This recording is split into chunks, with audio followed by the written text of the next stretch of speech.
Welcome to another episode, Pound for Pound Boxing Report, episode 160. I'm your host, Michael. Joining me this evening, Gail from Communities Digital News, Jacob from Jab Hook Boxing, Daniel from the Inscriber, EJ Boxing Live. What's going on, ladies and gents? Evening, everybody. Got lots to talk about today. Indeed. For those who are new to Pound for Pound Box Report, once again, Pound for Pound Box Report is a live YouTube show as well as podcast and blog discussing all things boxing. The motto is when boxing is good, we will talk about it. When boxing is bad, we will talk about it. Bottom line is, if it concerns boxing, we will talk about it. If you want to join, I hear some noise in the background. Everybody mute your mics, please. For those who, if you want to check out more all information regarding Pound for Pound Boxing Report, one main place you want to go to, that's the blog page, p4pboxingreport.wordpress.com is the link. Check the right of the page. You will find links to find our pages, find the YouTube channel as well as our pages on Facebook, G Plus, and Tumblr, as well as links to how to listen to the Pound for Pound Box Report on Stitcher, SoundCloud, iTunes, Google Play Music, player.fm. I think that's it. Maybe one more. Who knows? But anyway, let's get the show started. Recapping what went down last weekend. Big fight on the card, of course, is Deontay Wilder making his return to the ring due to layoff as a result of injury, broken hand, injured bicep. Came back to the ring in his home state of Alabama in Birmingham, I believe it was, fighting Gerald Washington. Wilder stopping him in 5. I've had this discussion with other folks on the YTBC. For me, the first 4 rounds or so, Wilder seemed to be off. I was thinking the layoff may have had an effect on him. He seemed a little hesitant, a little tentative. Washington, on the other hand, was fighting with confidence. Used a fairly effective jab in there that kept Deontay Wilder at bay. But once the 5th round came out, you can see that Deontay fought with a sense of urgency. He stepped up the pace, threw more punches, and he showed why they call him the Bomb Squad. Right hand, I think it was midway through the round, I believe. Hurt Washington badly, put him down. Follow-up assault, finished it off. Ladies first, I will go to you, Gail, and then go to EJ if he's around. He can follow up. Your thoughts on this fight. Some people were saying that, I was saying that Washington was struggling a little bit. Others were saying, no, it was just Wilder just surveying the scene. He had it under wraps the whole time, if you will. Your thoughts on his performance?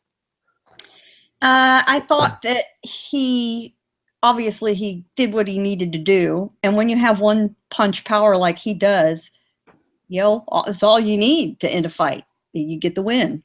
And he's done that plenty of times. But I did think that Washington acquitted himself really well in the first few rounds.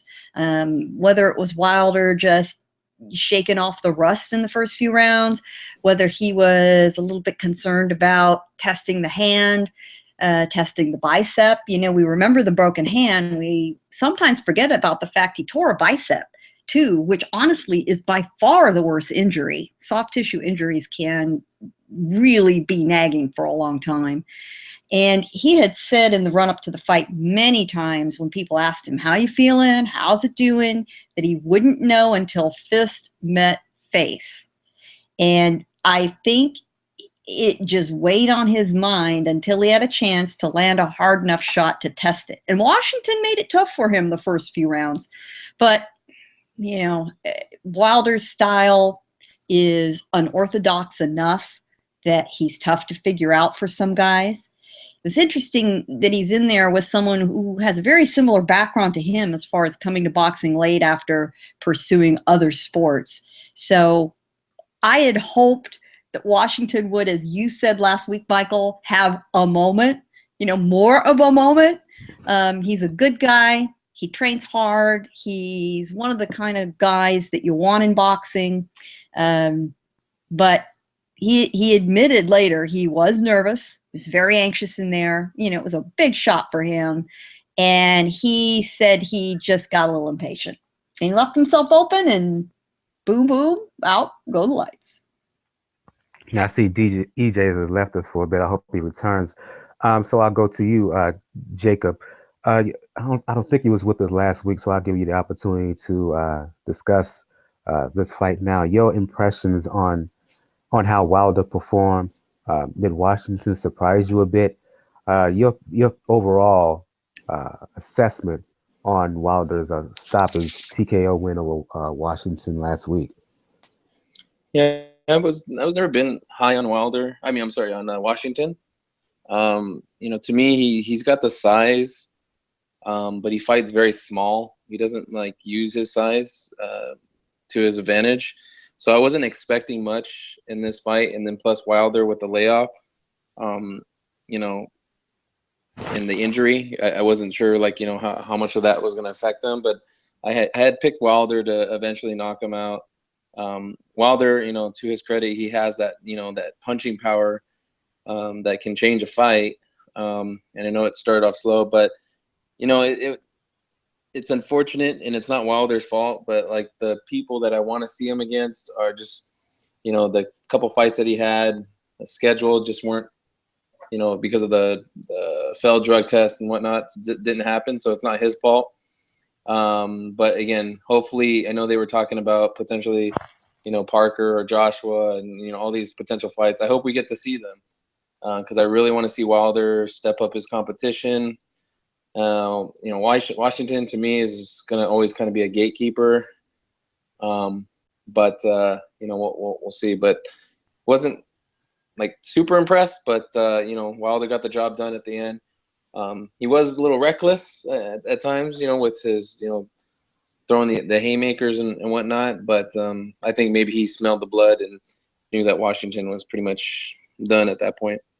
I see Gus from Corruption in Boxing has joined us, so I'll go to him now to talk about this fight. I want to say, first of all, welcome back, Gus. I know you had some tragedy going on in your family, and I said something about it last week, and I want to say to you personally now, I want to send my condolences to you and your family. Thank you. Wilder Washington last week, were you able to see it? If so, your thoughts on what went down?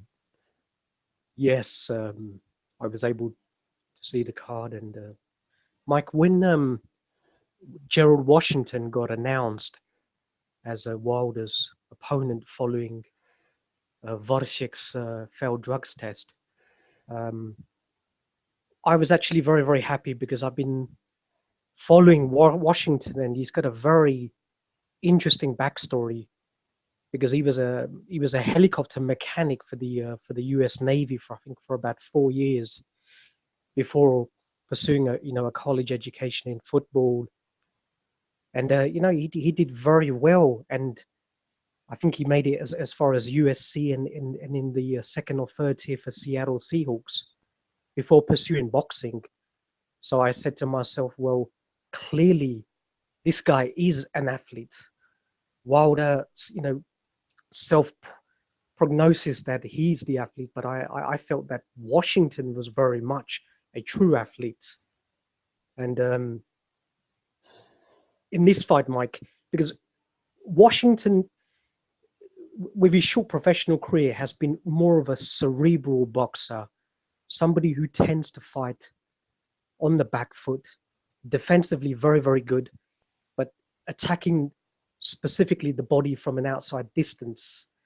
But in this particular fight, he implemented a much braver, bolder, but I think it was a very wise strategy, factoring in that Deontay was obviously coming back from, serious injury, and hence he's obviously on the cusp of mega fights, and clearly he doesn't want to exacerbate any other injuries. So I think that was Washington's strategy, and thus he was the ring general. He dictated where the fight was fought, and he actually changed his style completely because what I noticed he was doing, and he was doing well, was that he implemented foot and leg feinting, which worked excellently because it was just resetting Wilder. You could see him trying to almost be in position to throw his jab, but then Washington would take 2 steps, feint with his left knee, feint with his right knee, take 2 steps to the side to actually navigate himself to the border of the pocket, and then fire in very, very quick jabs, particularly the right to the body as well, almost getting underneath Wilder when he was trying to whip some of his fast sort of jabs. So Washington was very effective in his strategy, and thus I think it was that was leading to Wilder's low punch volume. I was arguing with a few people who were saying it was the injury. I said, no, it's not the injury. It is very much Washington's strategy and his methodical boxing ability, which is actually unraveling Wilder. He was very, very, very gun shy. And you can quite clearly see that Wilder is predominantly relying on the long right hand from distance. But when Wilder was able to come in and out, fire sometimes the lead power shot up top when he knows that Wilder is going to fire his right hand. I think he was almost anticipating it. But the one problem that Gerald Washington was having was that he was slowly getting a little bit overconfident and his hands was too low.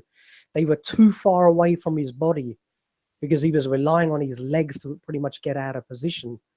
So when Wilder actually fired that 3-punch combination, a straight left hand, Washington tried to catch the punch with his right hand, but his hands were so far away from his body, all he could do was actually trying to tilt his head out the way. So thus he didn't see the follow-up right hand, which caused the damage to the head. And then finally, the left hand, which put him down. But, Washington got up. I felt he was not significantly hurt. He didn't wait for the 8 count. He pretty much rose relatively quickly. At that time, it was clearly a shot. Boxing scene had it a 4-0 advantage. So in the follow-up attack, I felt Wilder was so wild and reckless, predicated by the fact that he knew he was well behind on the cards. I could only see 1 punch land in the follow-up combination that effectively the momentum of the punch pushed Washington back onto the ropes. But clearly that does not warrant the referee from intervening and stopping the fight. I thought that was an absolute travesty, a disgrace. Clearly the referee was manipulated by the hometown crowd. Yes, I accept that Wilder is arguably the heaviest puncher in boxing. I don't dispute that. But you've got to understand that Washington has not been knocked down, never been knocked out, never lost.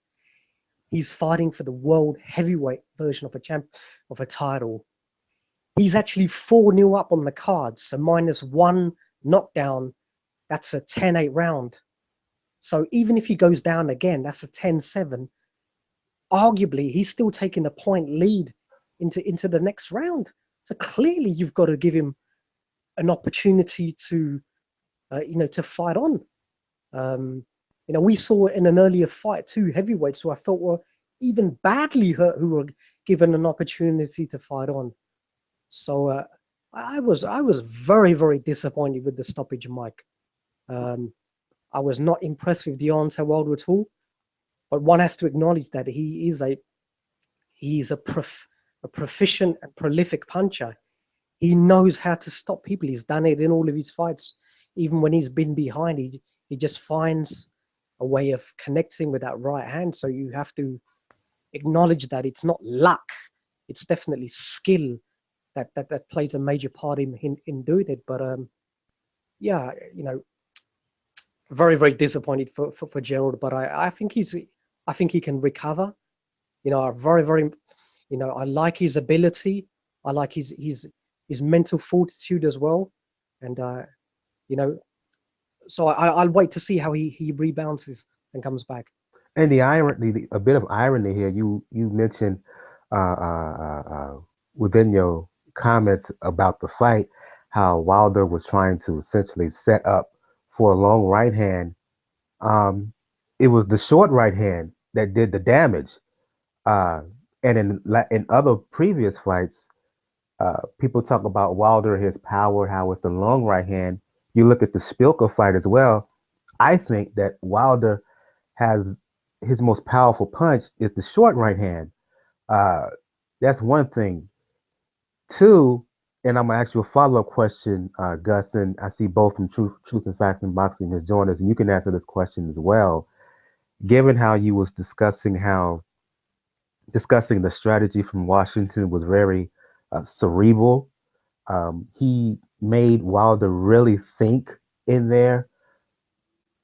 Do you think that Wilder can use this as a teaching tool for future fights, or do you see this as a fight in which Wilder essentially got exposed from a technical thinking man standpoint? Yeah, I think the latter, Mike. I haven't seen any significant development in Deontay Wilder since I first saw him campaigning at the Olympics in Beijing. His boxing ability on the inside, Mike, is literally non-existent. Even though you're talking about a short right hand, but he won't vary his punches. There's not a great deal of methodical thinking even on the inside. It takes a very brave fighter to try and instigate the pace with him, and maybe it was him relying on the overconfidence of his, because we saw that with Spilka. It was his overconfidence which precipitated Wilder actually dropping his hands. He weren't bobbing as weaving as much later on in the fight. I think he was just Spilka was just trying to, literally walk him down and try and knock him out. And I felt Washington, the more and more he got overconfident, his hands were so far away from his body, but he was just relying on his feinting strategy. But I didn't see any significant adjustments. We saw a much lower punch volume in this fight as well, Mike. So I think there's not only technical deficiencies, I think there's just a very much of a one-dimensional strategy and an over-reliance on a right hand. You can follow up. I'm going to you, Bo. Follow up on the question that I just asked Gus about Washington and how he fought and whether Deontay Wilder can learn from that, as well as give your thoughts on Wilder's stoppage of Washington. First off, I'm glad to be here. I'm glad to be with all you guys here today. Appreciate you having me. No problem. Here's the thing, and I said this. Look, Deontay Wilder is a B-level fighter with elite level power, and I said this. Okay, people want to talk about his technical aspect and his skills difference. The thing is, the heavyweight division, with probably a short list of people you can name, has never really been about skill. Like Wilder is a tall, 6'9", 220-pound, lanky power forward who is a boxer. He's not going to fight inside. Most tall fighters are not going to fight inside. They don't like fighting inside. They like keeping you at the end of their punches. Lennox Lewis, Vladimir Klitschko, they like keeping you at the end of their punches because that's where their power is. But as far as Wilder's technical and skill set aspect, that's just not something that has never been there for him. His trainer, Mark Breland, who probably is one of the best amateur fighters, had a really great amateur career. People will argue that his professional career wasn't as great. He's probably going as far as he can with teaching and training Deontay Wilder. So his skill set level for the way he fights is only surrounded by one thing and predicated off one thing, which is his ability to hit you and hit you hard and hurt you. The heavyweight division is the only division where it is one-dimensional. You have to have pop in the heavyweight division in order to survive. That is a division where you are talking about things being one-dimensional. But at the same time, you do want to see some type of growth. And we have not seen that in Deontay Wilder in 40 some odd fights, as far as like the same mistakes that he was making and technical flaws he had in his very first fight, or even going back to the amateurs, are the same technical mistakes and flaws that he has now. But the problem with that is he has that one equalizer, which is that right hand. And the bad thing is, if you watch Deontay Wilder's videotapes that he made when his hand was hurt, even if you watch him in a Chris Cerviola fight, you can see the skill set level he has when he wants to use his jab, when he wants to go to that body and, you know, and throw those hooks. You can see it, but he counts solely so much on that right hand that's all he's looking to land is the right hand and see how you can deal with it. So as far as him knocking out Gerald Washington, look, you got to give him credit for the fight. And I said this about Wilder, and I try not to be really hard on him. Deontay Wilder is an American heavyweight champion holding the most prestigious belt in boxing. Right. Okay? That's going to come with heavy criticism because you're talking names, Holmes, Tyson, Ali. I mean, you're talking some serious names that have held that belt. Okay, so it's going to come with that. And then you're talking about, I heard somebody mention it. Once he gets his fighter hurt, like he shows you the skill set level, but then once he gets his fighter hurt, he just let loose and he just goes after him. And he forgets to use, certain things. So, but you have to give him this. Gerald Washington, Spilka, Molina, even Duhaupas. In all those fights that were tough, the one thing I'll give him, he never folded. Even though they were tough fights and he was struggling, he still never folded because he has supreme soul belief in his ability to flatline you at a moment's notice. So I'll give him that for not folding, but at the same time, no problem. But at the same time, you just hate to see those technical flaws.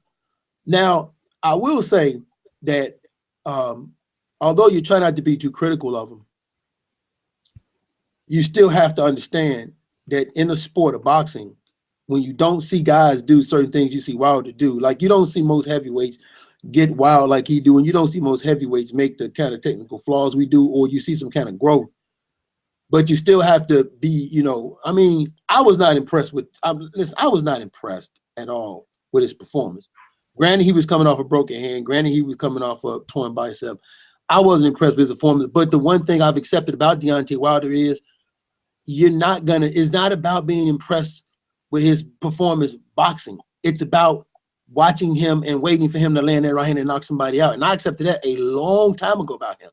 It's never about being impressed with his skill set level, what you're going to see from a skill set aspect. It's about saying what happens when he land that right hand. That's why I say when people say, like, when they try to name certain fighters are going to run him over, and I say, no, man, because you have to understand something. Everybody, when they go in that ring with Wilder, they know the one thing that they have to be cautious and careful about is his power. You may outskill Deontay Wilder. You may even may even out talent Deontay Wilder, but you're not going to outpower Deontay Wilder. And that's something he's shown you. Right. So, yeah. So, defeating Gerald Washington, who's a C-level fighter, it's a good start. But as far as I'm concerned right now, what Deontay Wilder needs to do, he needs to go to the WBC. He needs to tell them, I'm going to give Bernie Stavern step-aside money. I'm going to pursue a unification fight with Joseph Parker, and I'll fight Bernie Stavern. Bernie Stavern can get the winner of that me and Joseph Parker fight. He needs to at least try to do that because he does need to step up his level of competition. We want to believe in him, but he has to give us a reason to believe in him, and the only way you can do that is by fighting some of these bigger name guys out here. So, without trying to be too critical, I mean, like I said, I've accepted a long time ago. I'm not looking for Deontay Wilder to wow me I'm not looking for Deontay Wilder to wow me like Lennox Lewis will wow me with his technical ability, or Vladimir Klitschko will wow me with their technical ability. I'm only looking for Deontay Wilder to show me what happens when he land that right hand and how his opponent's going to deal with it. But then one day is going to come with how he's going to deal with when he hits somebody with their right hand and they don't go nowhere. So then only then will we see some kind of growth from him. Your thoughts on the fight, EJ? Oh, what Wilder's fight? Yeah. Hey man, Wilder's wild, isn't it? Wilder. Oh, you know what's funny? Yeah, like someone had the Instagram a picture of Wilder doing the Wilder dance. So they've got rid of the opponent and got Wilder swinging his arms around. And I don't know if you see Shannon Briggs taking him, doing an impersonation of Wilder where he's just swinging his arms up like he is funny, man. But yeah, listen, Wilder was losing 5 rounds, and then he found the eraser. Wilder is the man, bro. Like, knockout percentage is legit. He's got that power. I don't know why anyone's not looking at him as, he's got not like no Mike Tyson or like a Hearns type of guy. Not as accurate as Turner, not a precision, but in terms of that right hand with Mark Breland, bro, it's no joke, man. That is a serious eraser. As you saw, he did to Spilka, bro. And the thing is, he knocked down an opponent who's never been knocked down or even stopped first, undefeated guy. He blitzed him, bro. That guy, listen, he's finding form. Remember, he's come off a hand injury. I was impressed, man. I mean, he was losing rounds. And, it's funny, though, because as he was losing round by round, the media surrounding him losing round by round was gathering, like, Wilder's fighting. Next thing you know, everyone's watching it. Next thing you know, he's into the 5th round. It's like, it's because there's a possibility Wilder might even lose, and people were dying for him to lose. And look what happened. He erased him out, man. That's what Wilder's drama. He's drama. And to be honest with you, if someone like Wilder wasn't in boxing, boy, it'd be a dull place, man. I enjoy Wilder. Maybe he might be, wild. I'm not gonna say, but hey, listen, he gets the job done, and he's a heavyweight. And I appreciate Wilder entertaining us as a fight fans and have us talking, whether it is good or not good. We're still talking about him, and Wilder moves on with his undefeated record. You talking about how Deontay Wilder is drama that can extend to outside the ring, and I'll go to Daniel on this one, and anybody else can respond. You can't talk about this fight and this event without talking about what happened afterwards, and the apparent scuffle that Wilder and his brother got into with Dominic Breazeale. After the fight, we'll talk about Breazeale's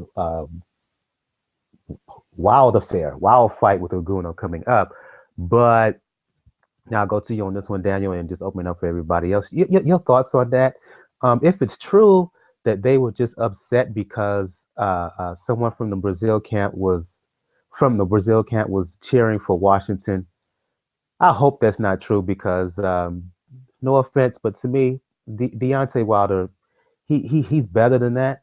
He's the face of American heavyweight boxing. He should hold himself to a higher standard than getting in that kind of scuffle over something so trivial. So I hope it's something more going on. I'll go to you, Daniel, for your brief summary of the fight, but as well as the events that happened outside of the fight, and then everybody can follow up. Well, going into the fight first, the main thing that I saw was, first, Wilder is getting used to the injury, and second, in Jarrett Washington, he was facing somebody that was just as tall as him. They didn't give him much of a reach advantage and size advantage. So that's something he hasn't faced before in a professional ranks, other than the closest person you probably say is Thurman. But he weathered it through. Like I said, even though Washington looked really good in those first rounds, and in the 5th round, he dropped that right hand. It's that proverbial sleeper that will always count for Wilder, no matter what. It's true. You can try to confuse him. You can try to outbox it. But if he lands that right hand on you, you are done. Is he the hardest heavyweight American puncher since Tyson? Probably, because face it, like if we really want to count knockdowns, he's knocked down every single fighter he's faced, including Thurman. Even though they didn't count that drop that he had in the 2nd round, we all knew that was from a punch. So he is probably the hardest one right now in the U.S. And when he does attack really well, he does decent attacks to the body. He jabs to the bodies really well if you give him the chance. But like I said, this is also a fight where, like somebody, like I think you pointed out, the short right hand is his best weapon, although he tries to use the long right hand. That may be just a reflex of the fact that all the times that he's hurt his hand is because he threw the short right hand on it. So it's a little bit of a reflex of, if I do this, I get hurt. I break my hand. But he did what he was supposed to. Now let's go into the TMZ zone. There's two sides to this story. Because first, this popped up because Dominic Breazeale posted on Instagram that Wilder's team attacked him. And Steve King got contacted by Dominic Breazeale's wife, and Dominic Breazeale put out her story saying that Wilder's team jumped them because one of their kids, because they knew Gerald Washington, was cheering for Gerald Washington. Now, if you go to the post-fight press conference, you see Deontay Wilder mention that he was gonna see Dominic Breazeale soon because apparently Dominic Breazeale got into an altercation with Deontay's brother. Now, if you see the video, Deontay wasn't throwing any punches. He did a little shoving at the end, but he wasn't the one instigating throwing punches and such. But like me and Bo discussed on Sunday on my show, if Deontay's brother is a teenager or 19, like stretching it at 20, I understand it. I understand you going to that level with somebody like that. That's your little brother. That's really a little brother. But Deontay Wilder's brother graduated in 2008. That would technically make him at least 27 years old. He has to let him take the L. Like if he got in trouble with Breazeale, let him handle it. But I get it. Now, will he get in trouble with it? Probably not. Simply because like I said, he wasn't the one throwing the punches.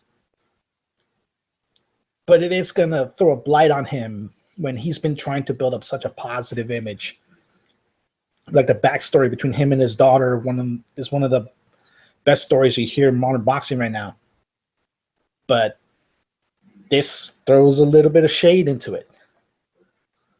Yeah, let me open it. Go ahead. I'm sorry.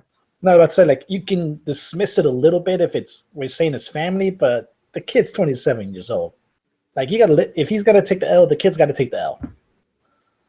And I'll just open up for everybody here who wants to give their quick thoughts on the scuffle that happened afterwards with Wilder's camp and Breazeale's camp, and anybody can jump in. Yeah, I'm going to jump right in. Breazeale and Washington train in the same gym. They spar. Their families know each other. They're friends. It is natural that these guys would be cheering for Wilder. They know him. They're friends. Of course Breazeale would be cheering for Washington against Wilder. And, makes for an interesting dynamic if everyone can behave. If Breazeale gets a chance, to face Wilder, kind of sets up an interesting dynamic. Here's the problem. These are kids. Breazeale's kids are little kids. They're not 15-year-olds. They're 8 and 10 or something. And one of them's a little girl. And so, Breazeale's total entourage, if you could even call it that, his entire entourage he brought from California was his wife, his 2 kids, his trainer, Manny Robles, and his cut man. That's it. That's all he had with him. So this big, huge crowd cheering for Deontay's opponent was his wife and his 2 kids, and anybody else who might have been sitting there. Now, a colleague of mine who works in and around boxing, not media, but works in and around it in Southern California, who knows these guys, he was there at the fight. He saw this thing go down. And, apparently Marcellus, Deontay's brother, took issue with this. Why this would get under his skin, I don't know. It seems like a very small thing to me. So they confront each other in the hotel lobby, And let's just stop for a minute right there and think about how stupid that is, to do this in public with every single person having a cell phone in their pocket who's going to be standing right there, aiming it right at him. Nothing will go under the radar. I mean, if he really wanted to dust it up with them, why didn't he do it back in the dressing rooms? Why didn't he do it in the tunnel? Why didn't he do it somewhere else? No, he had to do it out there where he could make a big scene over it. And apparently he is reported to have punched Breazeale's wife, got a shot to him in the back of the head. You know, a lot of it, let's face it, a lot of people have hothead relatives. We're going to talk about one later in this show, I'm sure. And I don't like to visit the sins of the father or brother on anybody. But in this case, Deontay's brother can really, really screw things up for him if he doesn't get that kid under control. And that's what he needs to do. And he needs to apologize, and he needs to shut it down right now before it gets worse. Because, Daniel, you're right. Wilder does have a great backstory. From everything I can tell, he's a clean, upstanding guy. He would not have been the instigator of this. But, you know, when you got these hothead family, and we also know that once somebody starts making some money in the family, you know, everybody wants to be taken care of. There's all that dynamic that starts going on. And if you're a nice person, it can be very difficult to say no and be the bad guy. You have that dynamic going on. So very messy, very ugly, shouldn't have happened. And everybody needs to learn from this and not make the same mistake again and move on. I mean, anyone wants to respond? Yeah. Wilder's brother's jacket's offensive, man. That's probably why they took offense, man. That gold jacket was blinding people in the eye, and they probably they couldn't see you. That's why they probably they started attacking on the reels. Yeah, on the reels. Trust EJ to get to the heart of the matter. Wait, bro, the jacket's offensive. They straight just dropping bombs on him, so the situation with him. I've seen Dominic Breazeale's entourage, and I agree with girl. That's very small entourage, trainer, manager, and he's family members and stuff like that. So. And he's a cool dude, man. Like Dominic Breazeale's a cool dude. He was supposed to be served up like bacon, right? In that fight, he going against Ugonoh, whatever. That dude was supposed to clean his clock. More like a slab of baby back ribs. Yeah, that's exactly how he was supposed to be served up like Hannibal Lecter, like hey, bro, I'm telling you, when I heard he was going against that guy, I was like, even his trainer was like, man, we got you this fight, man. Good luck, bro. And when he won, he said, "Oh shit, we won!" It was like, that's right. It was like, yeah, because Dominic, he done the same thing to Mansoor, bro. He can soak up punches. His offense ain't even all that because he can endure punishment and he can just got a bit of offense. He took him out of there, and it was impressive. And you know what? What if that? If anything, you should be thinking about what a comeback. Right? What a comeback from being battered against Joshua and to go against a top-ranked opponent. That is, you know what? That people should be talking about that. So anyway, he's probably walking through the lounge, and then the thing is like you in our house talking that jive, and that's how that thing probably blew. And Wilder's like, huh? Talking to my brother in my state, in my thing? Hell no. So Wilder's that's what it looked like to me. Wilder start popping off of the thing, but. Wilder, you've seen Wilder. You've seen Wilder do that with Spiltcar. No one made a big fuss about it. Like in the thing, Wilder and Spiltcar, they done the same thing. Wilder and Shannon Briggs. I can keep going on. So it's like all it does is help to build a next fight with Breazeale, maybe, or something like that. You could say, "Oh, what happened in that situation? We can try and build a fight for him." But I heard that Thingy's in line. Stavern with that Haitian heads coming back again. I'm like, man, she. That fight gonna be dry though. But on the reels, yeah, it's unfortunate, but it is boxing. It happens, and and in the day, we where to resolve it in the square circle. That's what I gotta say. Well, go ahead, Bo. Man, listen. Let me tell you something. I don't give a damn if Dominic Breazeale's entourage is big, small, or whatever. These guys Deontay Wilder and Dominic Breazeale. First of all, you guys are fighters. You guys are professionals. Behave as such. Second of all, you get out there, you get into a scuffle and doing all that, and you hurt your hand. Now you just kind of messed up your career because you just came off a hand injury. So you shouldn't even been out there doing it. Third of all, like I said on the show, if his brother was popping off at the mouth, one thing, see, this is what I hate is you have these relatives, and everybody has them, who says stuff, and you got to know your audience. You got to know that your brother is a hothead. You got to know that your brother going to pop off at the fucking mouth. You got to know that, hey, you know, man, listen, you know, we can't have these kind of problems. And when you know stuff like that, you don't be quick to run to his rescue. He's a grown-ass man. If he pop off at the mouth, then let him deal with it. Let Dominic Breazeale, knock his fucking lights out, and it is what it is. Because ain't nobody gonna sit there and tell me his brother don't know that's Dominic Breazeale. And he probably said to him, Wilder's my brother, so I'm gonna go over and I'm gonna talk tough. And that's exactly what happened. And I hate to personally see it because, like Gail said, you have a good backstory here with Deontay Wilder. He's a good guy, fun-loving guy, regardless of what you say about him, and he's respectful.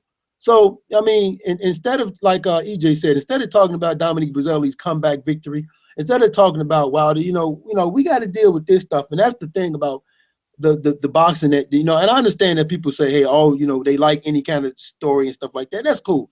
But for me, when stuff like this give people ammo to not like boxing, to talk about boxing in the first place, somebody, before this escalated, somebody should have said, wait a minute, everybody calm down. I mean, it's too many grown folks in there for me, for somebody not to calm that shit down. Or shout world star so they can stop. Yeah, I mean, something. Yeah, it was too many grown folks for me for this to escalate like this. They might be grown, but they ain't mature though. Like, and you know the thing is, no, EJ. Yes, they are. No. EJ, fuck that. I'm not giving them that excuse, EJ. I'm not giving them that excuse. What it is. I'm not gonna give a grown man that kind of goddamn excuse. They ain't grown, no, man. Regardless of that shit, they are motherfucking professionals.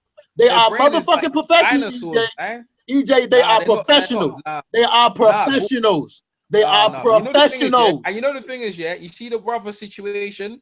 I'm telling you, bro, 9 out of 10, and anyone messes anyone's family, they jumping in. That's what that's always gonna happen. EJ, these two dudes, ain't no one gonna see their brother get punched are professionals. Deontay Wilder is professional.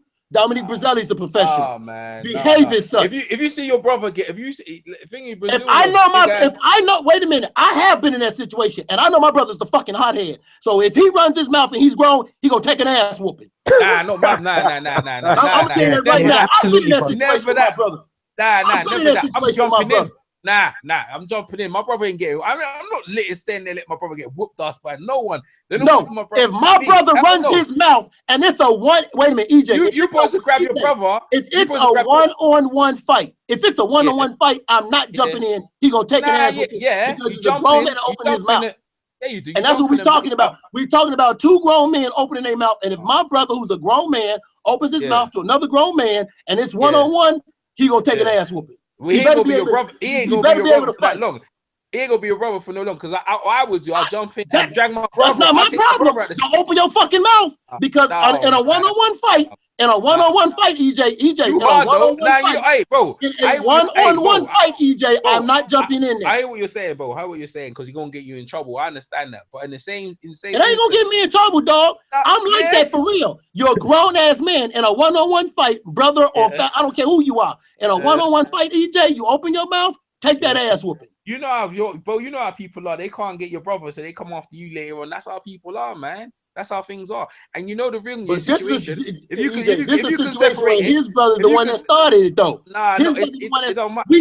We just concluded this wasn't about a lot of people jumping on him. This was Dominic Breazeale's small entourage, his wife and kids. Yeah.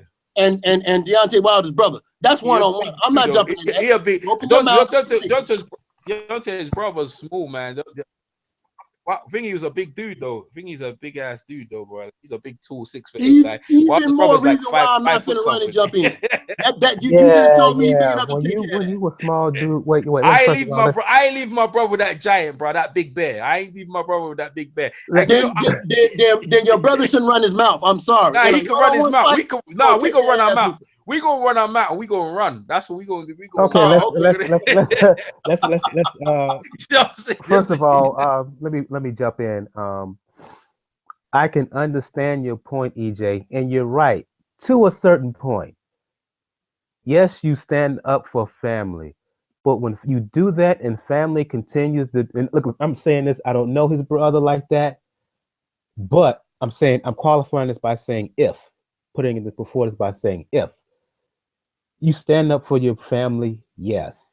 But you have family who you stand up for them and they keep doing it, and you continue to stand up for them and you keep doing it, and they keep doing it and they keep doing it and they keep doing it, especially when they are a grown adult. Sometimes you just got to let them fend for themselves. You just do. I mean, look, there's a reason why you don't invite certain family members to a cookout. I'm just saying. Yeah, you do, because you know you won't get that joke. You know what I'm saying? No, because sometimes you fight that certain family member to a cookout, and they causing trouble and ruckus for everybody, and the police come in, and then what? Yeah, I know, but I'm only playing. But now on the reels, what I meant is like to separate, to take my brother out of the equation, not to actually escalate. That's what I was saying. But it's all good though. It's you know, that's what I meant. That's what I meant. Good back and forth dialogue. Some people will say they're yelling at each other. No, they're not. Just good back and forth dialogue. So don't take nothing by that. Let's move on and quickly talk future here, because we got a lot of boxing to talk about, and I want to give certain individuals the opportunity to talk about certain fighters. Let's talk future here. You mentioned Stavern. Shout out to Ingram from Baylor at Worldwide Television. He had Stavern on after the fight, and Stavern said he's the mandatory challenger now. Joseph Parker was at the fight. Wilder was asked about a potential unification bout with Parker. I know the two met with each other in Wilder's locker room immediately after the fight, I guess, to discuss the fight and to say hello and what's up, basically. And we'll open up to everyone here. Where do you see Wilder going? Do you see him fighting that mandatory with Stavern next? Do you see him going what both suggested, paying him step aside money and try to get set up a unification with Parker later on in the future? I'm just going to open up for anybody here who wants to respond. Wilder needs to pay, and really, Stavern is the mandatory. And it's true. WBC's made Stavern the mandatory. So we get to see Wilder Stavern 2, a fight nobody wants. No one wants. Nobody. Wilder needs to pay Stavern some step-aside money and go make a fight with Parker. End of discussion. Stavern has rusted on his ass for a year, fought nobody. I don't know what the hell is going on with him. And he needs to get his act together. And his next fight after a year does not need to be against Wilder for his own sake. So I don't know what in the world the WBC is thinking about this. That was a head scratcher to me. Anybody else want to chime in terms of the future for Deontay Wilder? Well, considering that Parker himself still technically has that mandatory to deal with Hughie Fury, you might as well fight Stavern to keep yourself busy,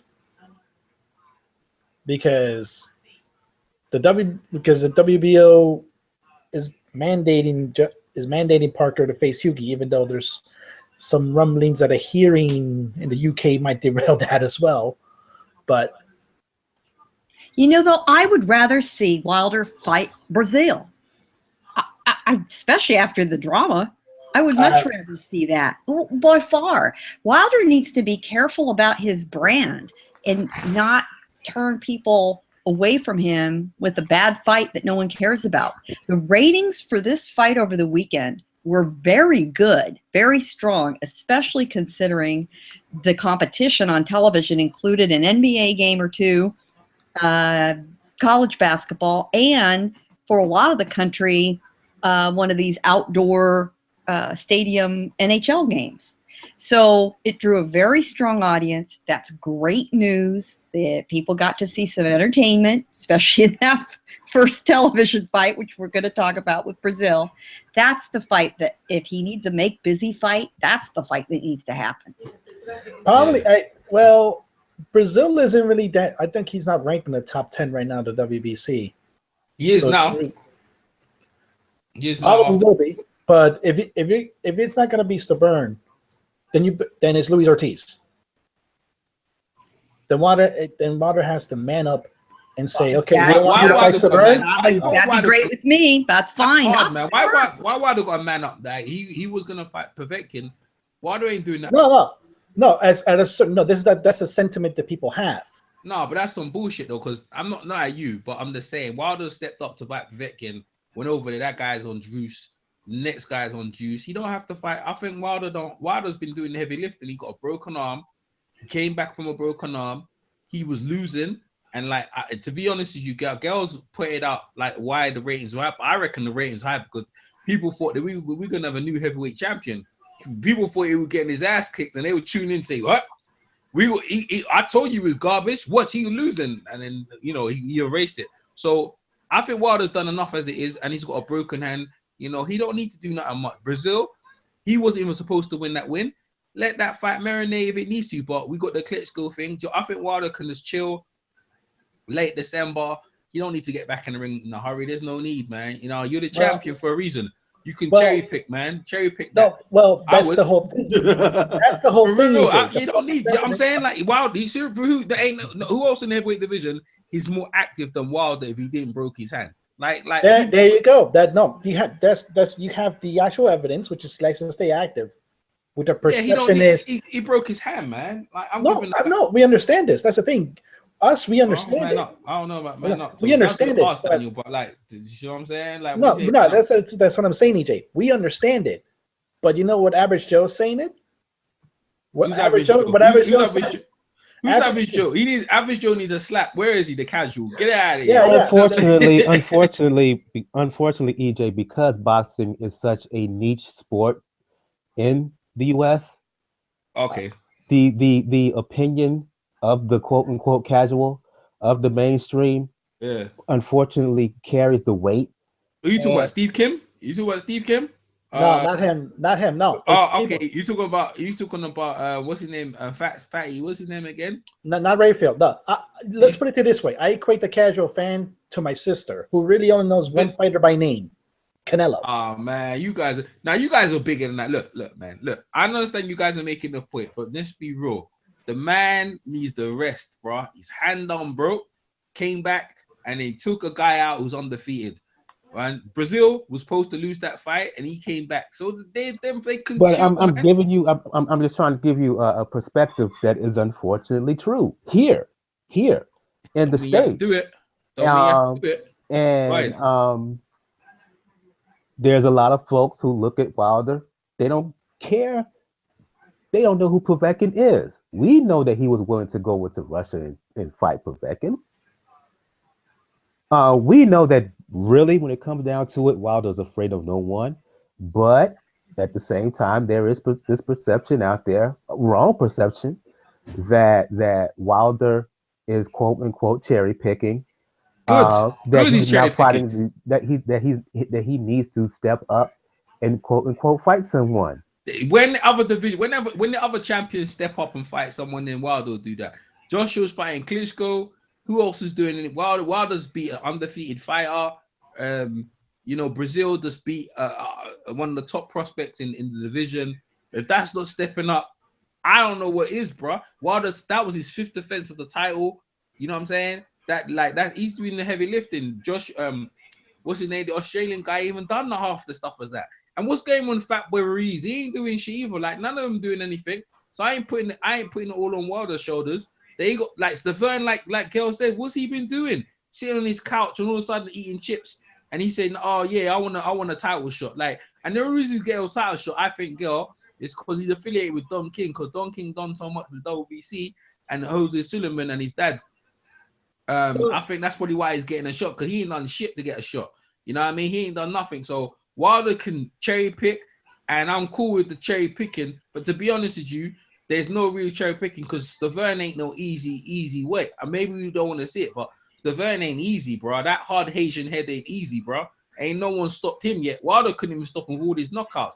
I think Wilder broke his hand on that guy the first time. So that wouldn't say it was cherry picking. Go ahead. No, that's saying, so they're all hard, man. They're all them guys in the division. They're all decent level guys. So that I wouldn't call none of them cherry picking, in my opinion. Go ahead. I think Bo was wanting to say something. You was wanting to say something, Bo? Bubbles. No. What you say, Jay? Okay. Nah, Michael said you wanted to say something. Oh yeah, no. You know what?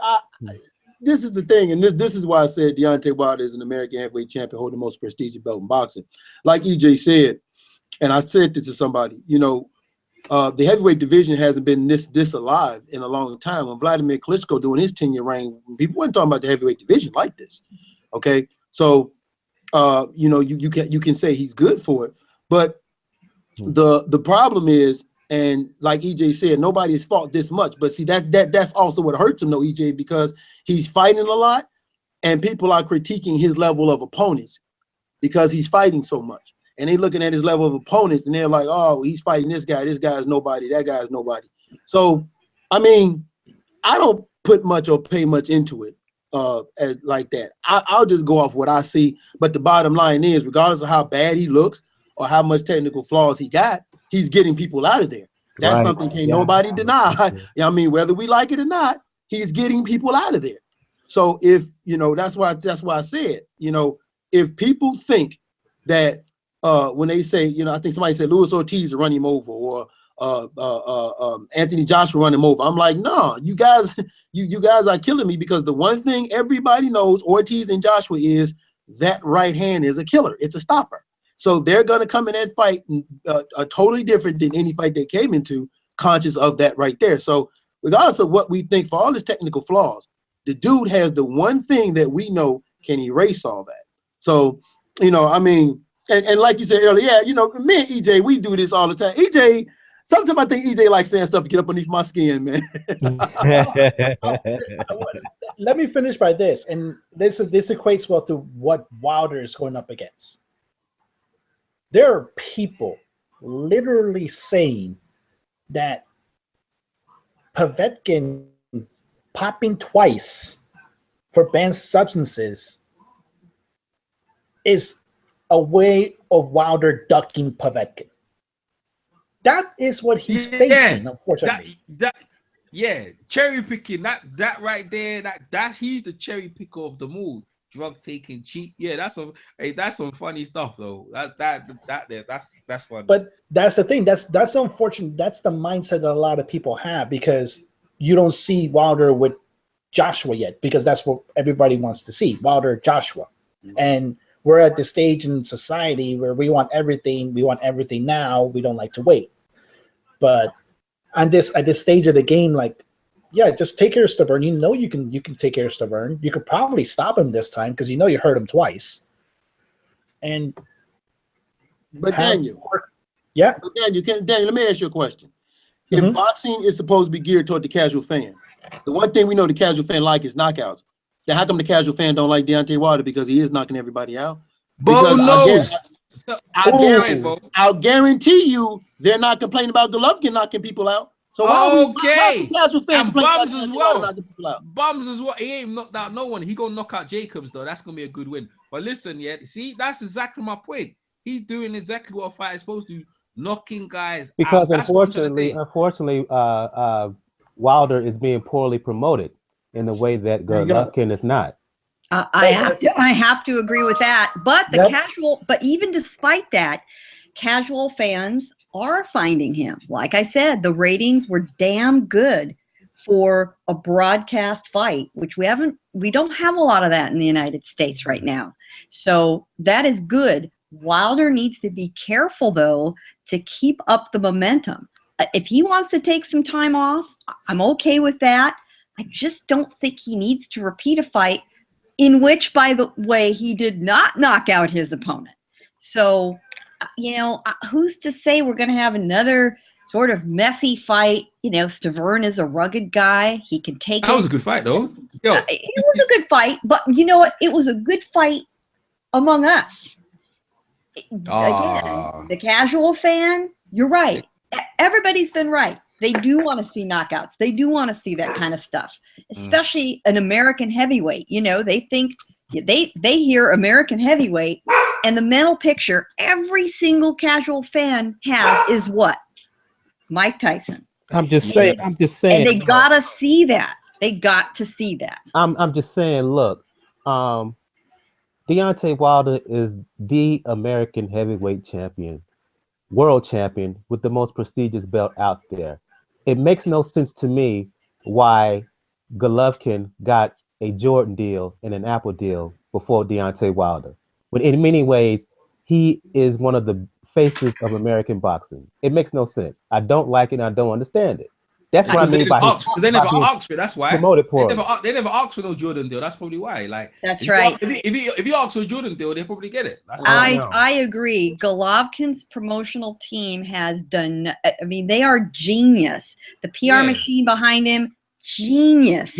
Whatever he's paying them, he could pay them triple. Wilder is also much more active.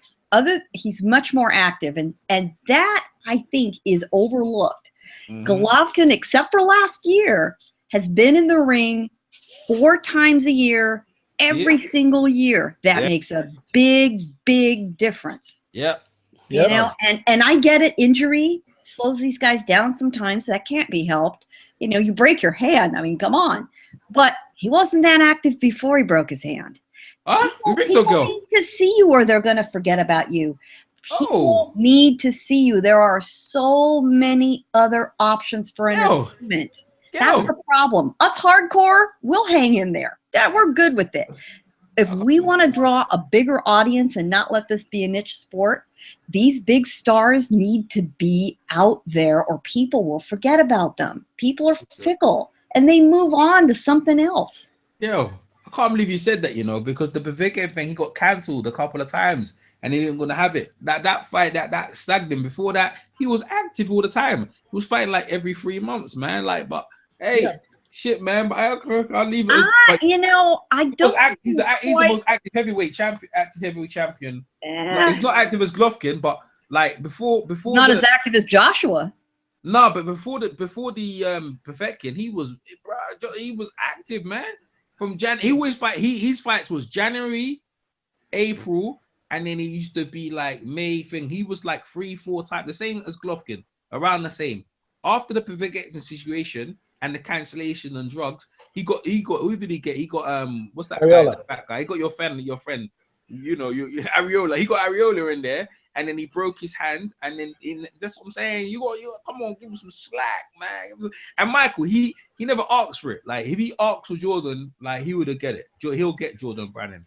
See what I'm saying? That's how that is. I don't know about that because right now I'm in right now for my club. Yeah, I was at the press conference for Haye and Bellew, and a lot of the fighters got the JD Sports still.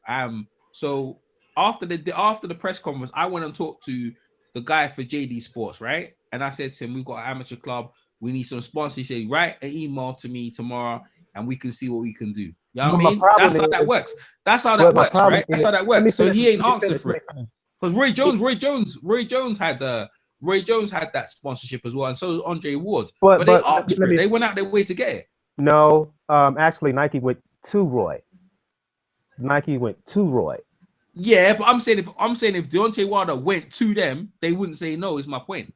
But the question is, how come they didn't go to him like they went to Roy and they go to other people? We talk about Roy Jones Jr. compared to Wilder. They don't even in the same bracket. And Golovkin's big. At the time that Roy got his Nike deal in '95. Oh man, I'm saying it's not that great a disparity. Wilder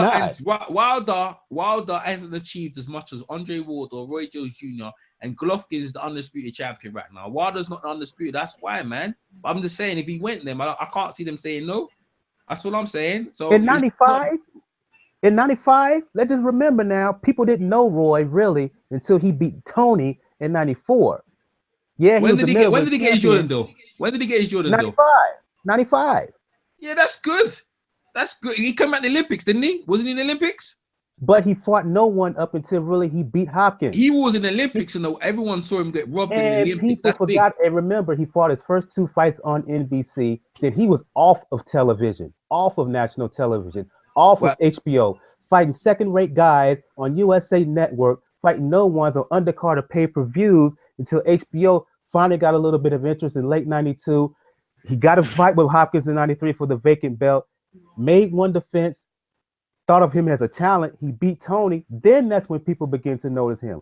Once he begins to notice him, then he got that deal with 95. That's what went down. And Nike was I saw this. Okay, but I'm just saying, like, he played basketball and he got connections. And I'm just saying, well, if you want to get sponsorship, you have to, like Girl said, and he went you to have good- Olympics, Roy, but so did Wilder. Man, you didn't even know. I didn't even know he went to Olympics. I know Roy Jones went to Olympics. So I you don't know can't Wilder. throw that out there. That's I'm just- I that's can- a, that's I a can- one I'm But just saying- why? I don't think you Go should ahead. blame other fighters. I mean, I think you hit it on the head, Michael.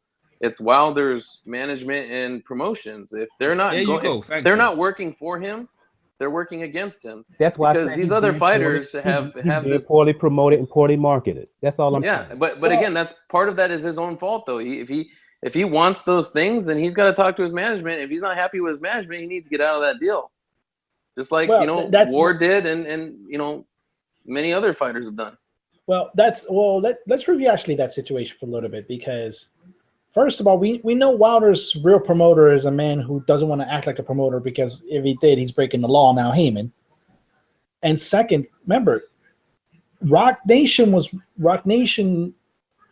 went to Adrian Broner, and they went to Deontay Wilder with big money deals. Wilder said yes, but got overruled by Heyman. Now, Rock Nation, yeah, we can pretty much say now they don't know really what they're doing from a boxing standpoint, but it's true. Like that's on him. He has to do what Vandes Monterogen did and what Frank Galarza just did. They have to cut ties if he wants to be promoted well, because right now he really doesn't have a promoter. Like Lou DiBella is a pseudo promoter because he doesn't really fight west of the Mississippi. So that's the unfortunate side effect of it. Because if he did fight, like let's say he fights in LA, they'll probably get a West Coast promoter or promote Wilder. That's the unfortunate side effect. And Gus, where you at, man? Go, sorry, Daniel. Go ahead. Yeah. Let's move on because we Gus, talked man. about this The rest of long the enough. panel ain't saying shit, man. Come on now. Let's talk Step about up. this longer. We've talked about this long enough. Let's move on to some other fights, and I'm going to split it up between certain folks here. Undercard of Wilder Washington, Jarrett Hurd, Tony Harrison. Hurd was very persistent, basically walked Harrison down, stopped him in the 9th round. Since you mentioned Gus, EJ, I'm going to Gus on this, talk about this bout.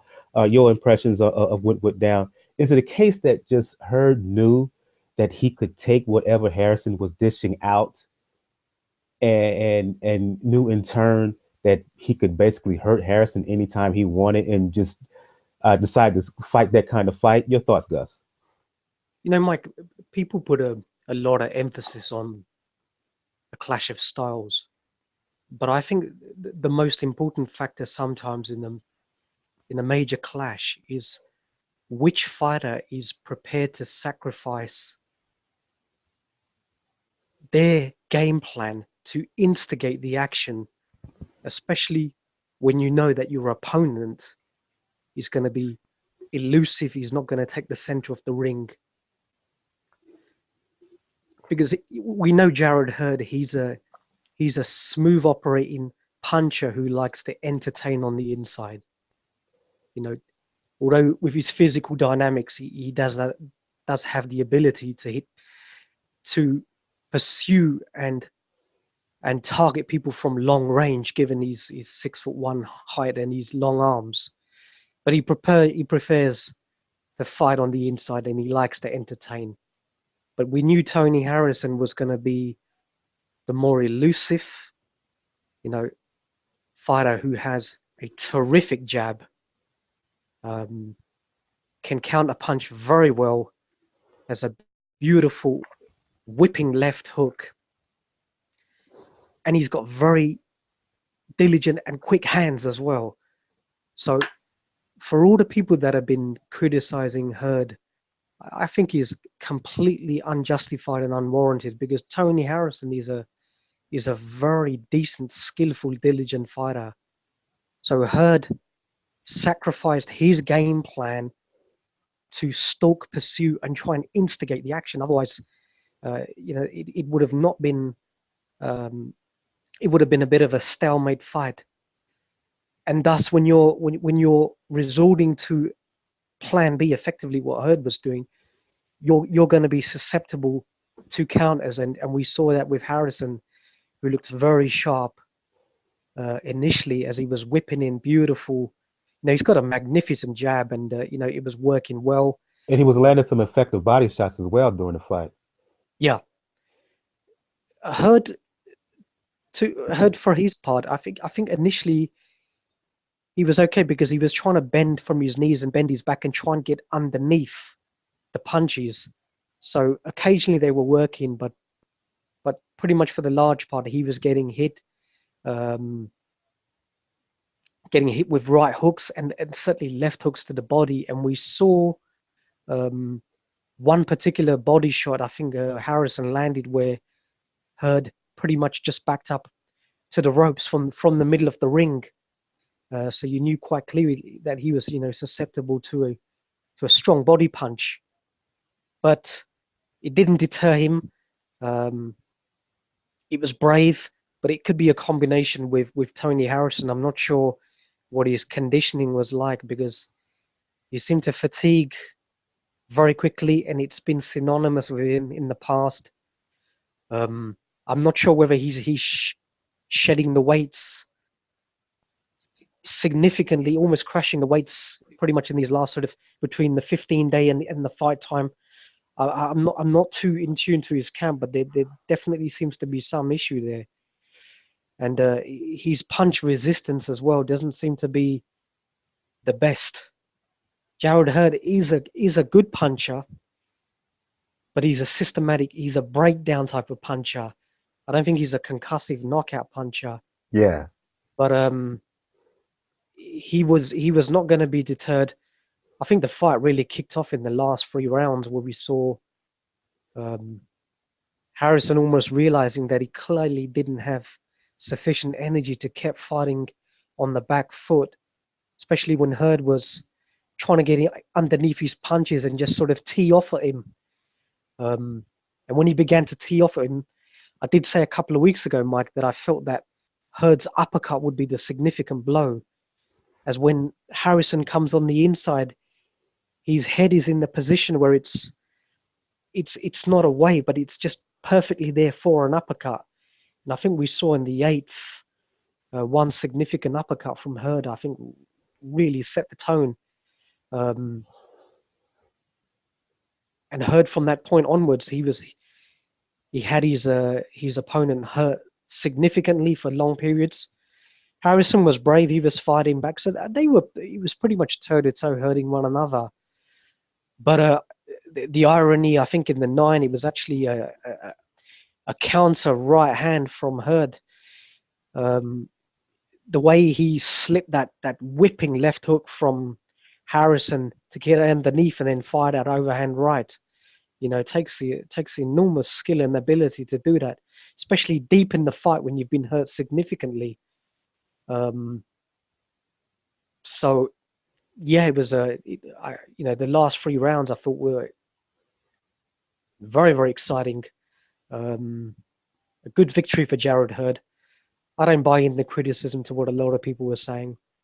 They were saying that he may be the weakest link, but no, I disagree.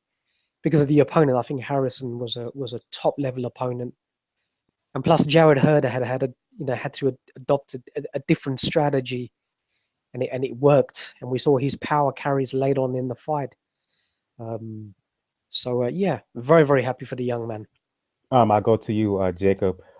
We mentioned Breazeale in within our discussion about Wilder and the deaths that they had with each other, their camps or whatever. Breazeale fought arguably not just the fight of the weekend, but one of the fights of the year against Ugonoh. Jacob, 5th round. Both fighters went down. I think there was a simultaneous knockdown at one point. Look, Breazeale, I've been critical of him in the past. But the thing about him is, while I don't think he has the requisite skill or to be a world champion, um, he has heart. He has recuperative powers. He's shown the ability to fight back when he's been hurt, when he's been knocked down, and that keeps his name, that keeps him relevant, and that will continue to give him fights. Uh, he was out of shape. He was sloppy in his technique, but he found a way to win. And for that, you can only tip your hat to him. Jacob. Yeah, I mean, Breazeale, he's kind of he's an interesting guy in the sense that he is very tough.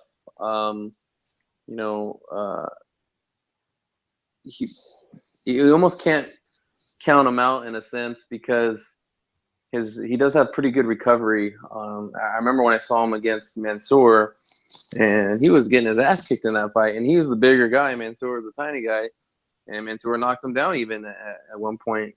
But he was able to, come back from that, kind of jaws of defeat, so to speak, and win the fight. He only has one loss, and that was against Joshua, who I think is a special talent. But even in that fight, he took it farther than than I thought he would, and a lot of other people thought he would. So I would like to see him become a little bit more serious and use his height and reach and not be so sloppy. But sometimes with these heavyweights, that they could be their own worst enemy, so to speak, in their training and whatnot. I think he's better than Washington, who we were talking about earlier. And if he can get his act together, he can get back in the mix. He's got a pretty good KO percentage, but again, we're talking about, not the highest level of competition, but it was an exciting fight, and I love seeing stuff like that. And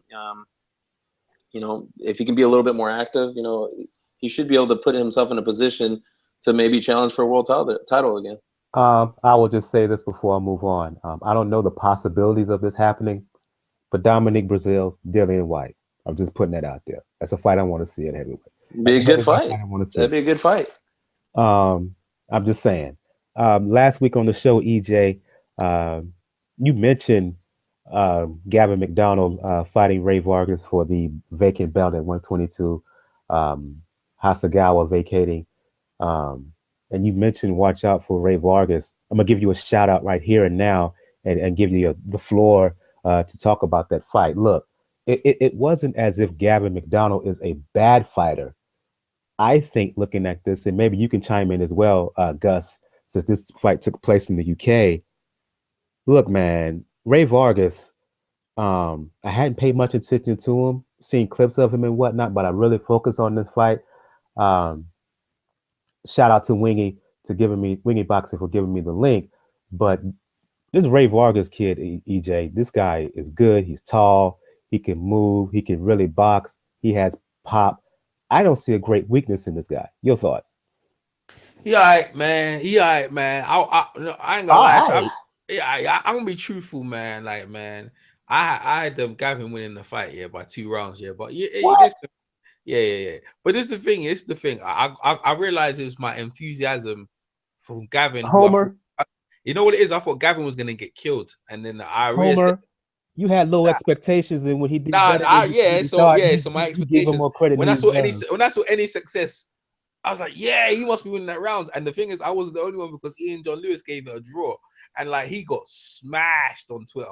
And then I was on Box and Beats and Rams thing on Sunday. Beats tried to set me up by going, yeah, EJ, what was your scorecard again? I was like, I ain't saying that out.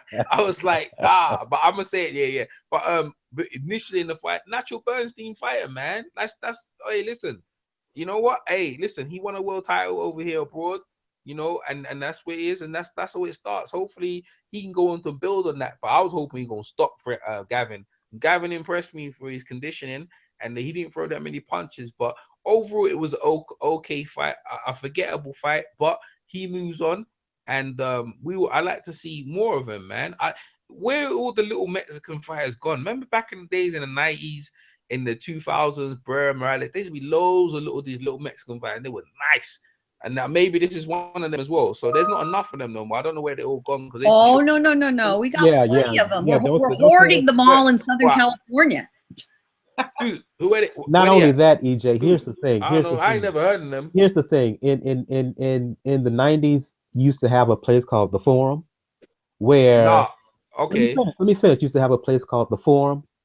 And that was a platform to see all of these guys, and particularly here in the States, and I'm guessing in overseas as well, you had cable outlets that would televise these bouts. And correct me if I'm wrong, Gail, you don't have that now. You don't. These fighters, EJ, they are fighting. They are fighting in Los Angeles. The problem is they're not fighting on network TV. They're fighting on Spanish language cable, and they're fighting on live streaming online on ringtv.com, for example, all of the LA Fight Club stuff. And that is in large part the way boxing's going to go. It's not going to be on broadcast or cable. And EJ, everything's moving away from that. Right. So I don't have a problem with it being on the Spanish channel. I don't either, and I don't have a problem with it being streaming either. They're very well produced. The only difference at all between the broadcast fights we've always seen and the cable fights we've always seen, Friday night fights and so forth, is, you're looking at a different screen. So what? The broadcasts are good, but it's harder. It's harder for audiences to find it yet. Not everybody is, up and running with watching streaming stuff live versus TV. And a lot of those Spanish-based language channels, most people I'm just speaking here from the U.S. Most people in the U.S. do not get them, and if they do have them, they don't pay attention much to them. Right. Exactly. Who's watching Estrella? Who's watching Estrella Sports? Or Estrella TV or Azteca or a lot of these. They aren't. You are. And I certainly am, and in Southern California, believe me, we have our choice. But that's where they all are, and trust me, there's still plenty of them, and they put on some entertaining fights. Yeah, because they were bad, man. Like them dudes could throw down. And they're still there. And while boxing is on network television, the other problem is back in the 70s, back in the 80s, back in the 90s. There was a concerted effort on network television to televise these bouts, particularly in the lower weights. You don't have that. Yeah, not Mexicans though. Like they, I know obviously in Southern California, but now it's Chocolito. He is Latino and stuff like that. But like over here in England, the lower weights, they showcase them, but not like the greats like Jorge Arce. Even though me call him a great, I think great. Jorge Arce wasn't great. Nah, to me he was, man. That guy was entertaining, bro.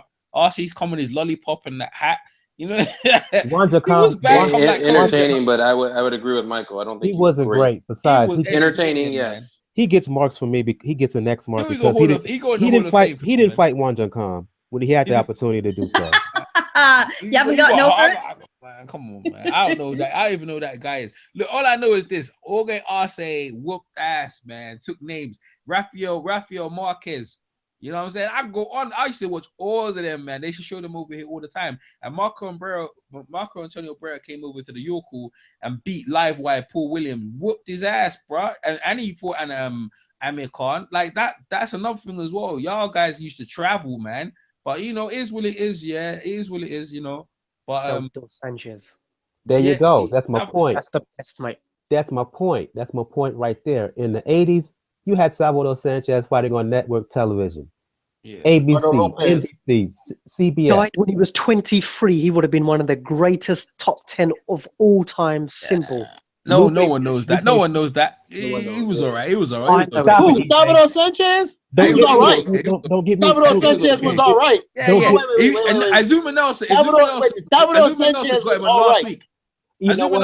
Azuma Nelson like had him on a week notice. If he had like more preparation, bro, it would have been. You about to get muted on my show, EJ. Don't talk that blasphemy. Salvador He beat Sanchez. Wilfredo Gomez, who was 32-0 in his prime, mate. Well, that was not that he was over. Hey, he was okay. He was okay. He He's destroyed. dusted. That was so rude. You're talking about one of the best wars we've ever seen. He's fucking with you EJ. guys. He's fucking with you guys. EJ is late. EJ is late. You haven't had your You guys are ready. Hey, you know what? Y'all blood pressure raising up. But hey, this is what it is. The little guys. That's what shows you. Everyone loves the little guys. They throw down, bro. He's out here trying to troll you know on my show, but don't do it about Sanchez.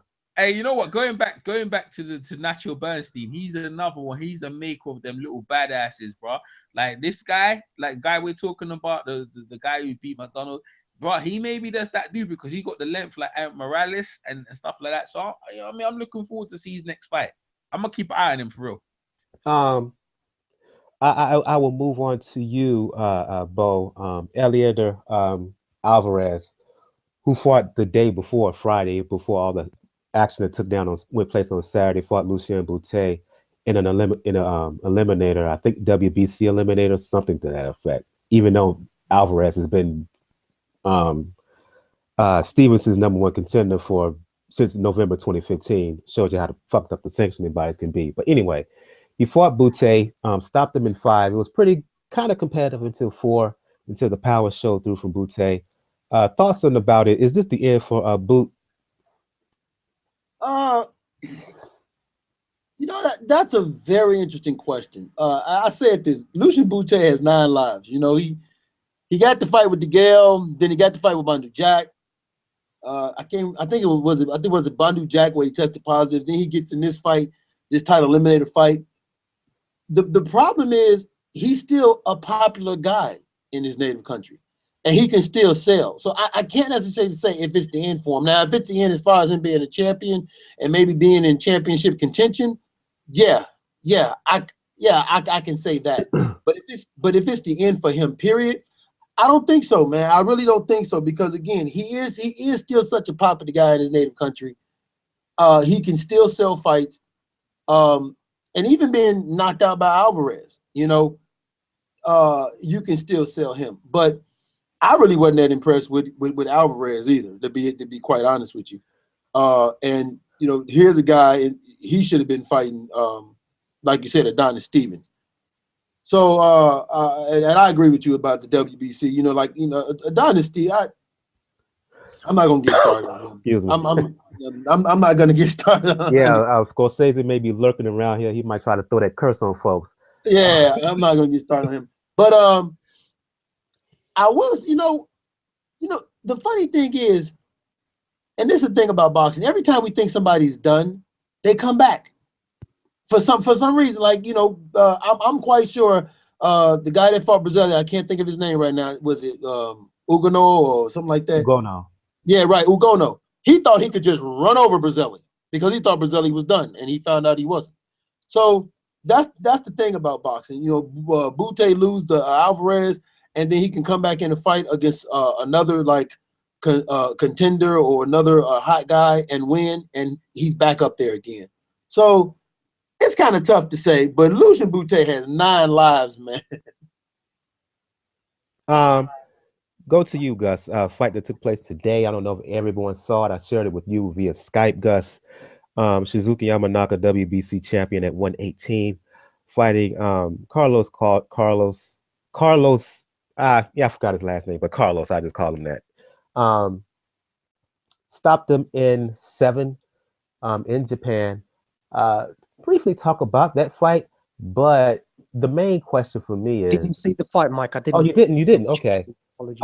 I'll just, for anyone who saw the fight, talk about your thoughts on it. I mean, look, when it was announced, well, my Asian sources and folks I follow on Twitter who cover Asian boxing, it was like, look, this is going to be a cakewalk for Yamanaka, and it pretty much was. Yamanaka put him down 5 times.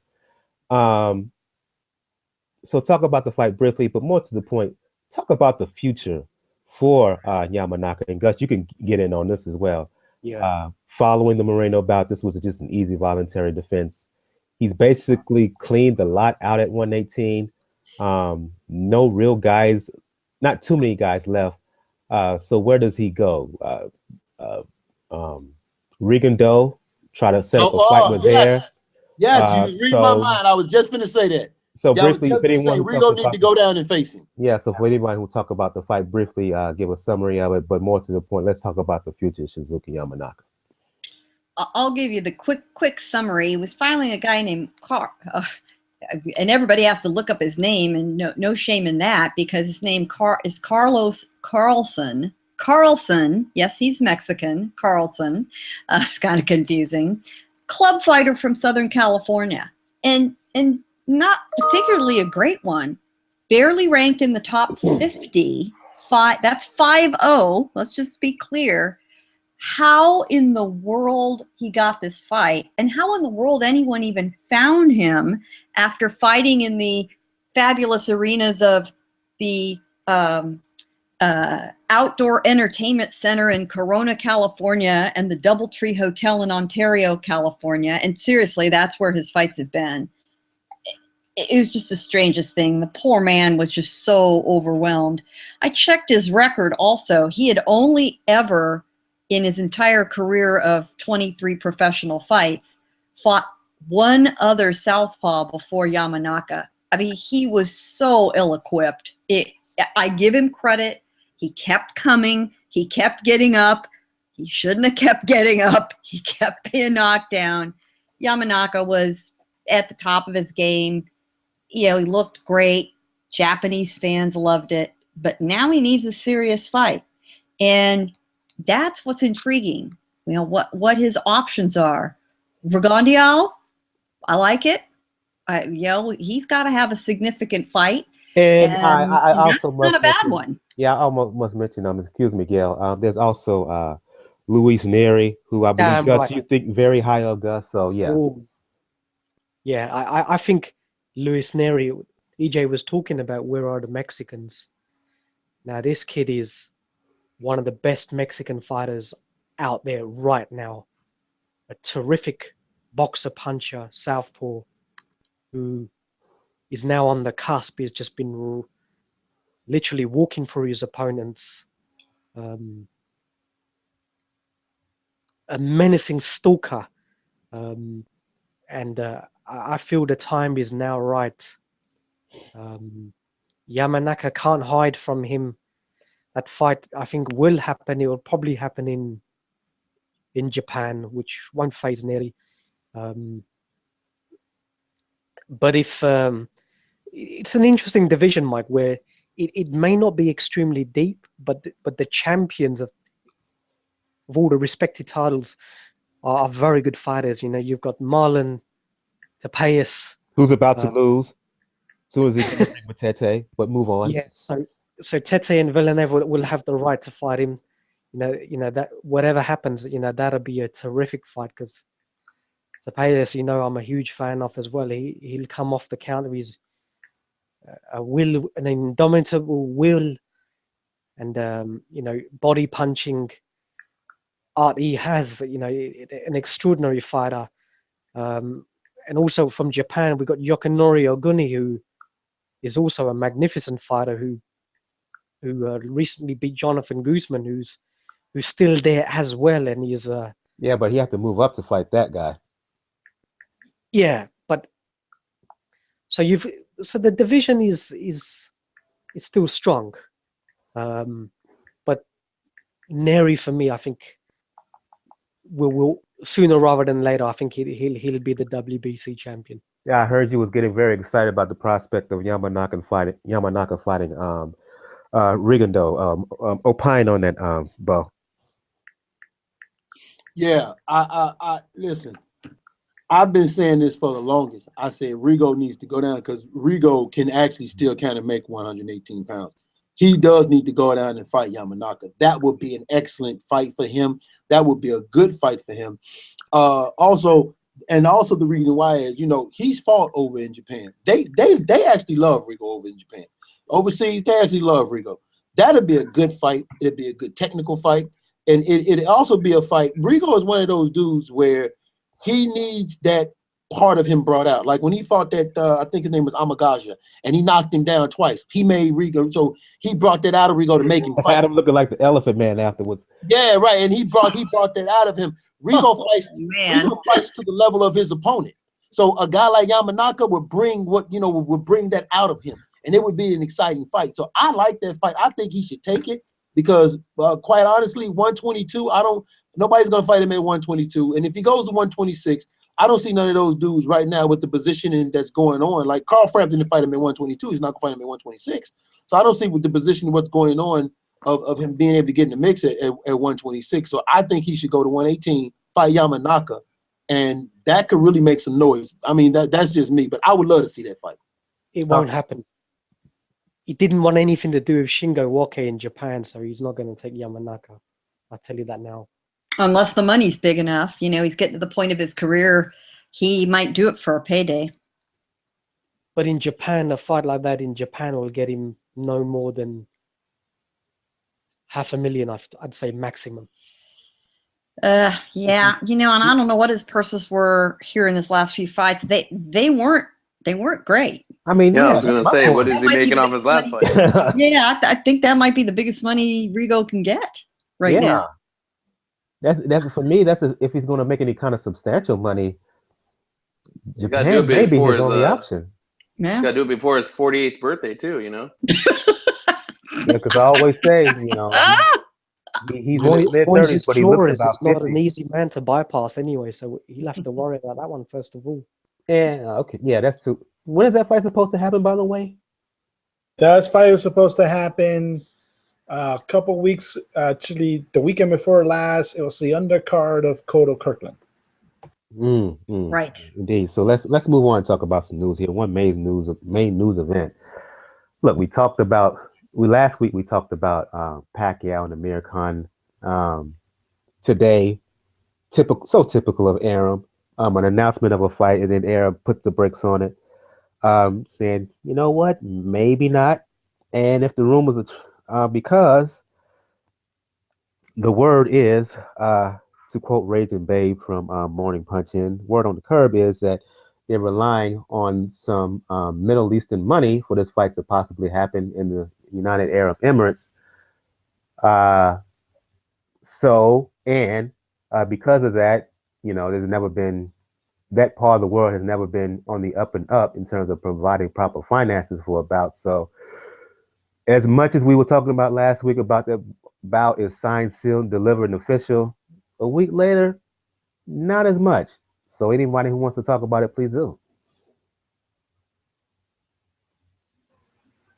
When I last read Arum, he was pretty wary about making that fight, but he kind of has no choice but to make it now, because right now, forcing the issue with Jeff Horn on the date that they want to is a non-starter given the camp that he has to go to. So this may be the way to go, but they may wind up just fighting the UK and wind up being probably once again top-ranked pay-per-view, which interesting enough is, I think I pointed out in the chat, they are doing that now with Oscar Valdez. But it keeps looking like there's always going to be a little bit step in the road where Arum's probably going to try to find a way out of it and ultimately just stay with the Horn fight, but keep it in May, because Jeff Horn is promoted by the same guy that promotes Joseph Parker.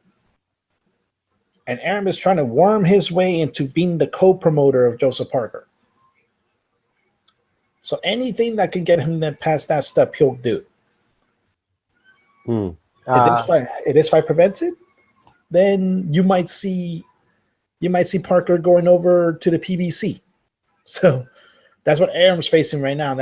And ultimately, we know when it comes to Pacquiao, it's not his decision. It's always Arum's. And low key, Arum probably wasn't happy that Joseph Parker was at that Deontay Wilder fight, just because of that possibility.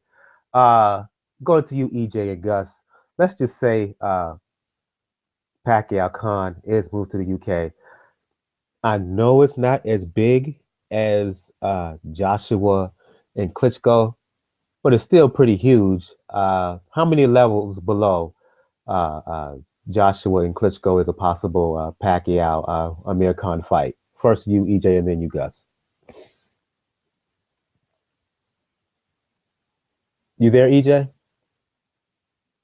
I don't think EJ is there. So if you're there, Gus, unmute your mic and talk about it.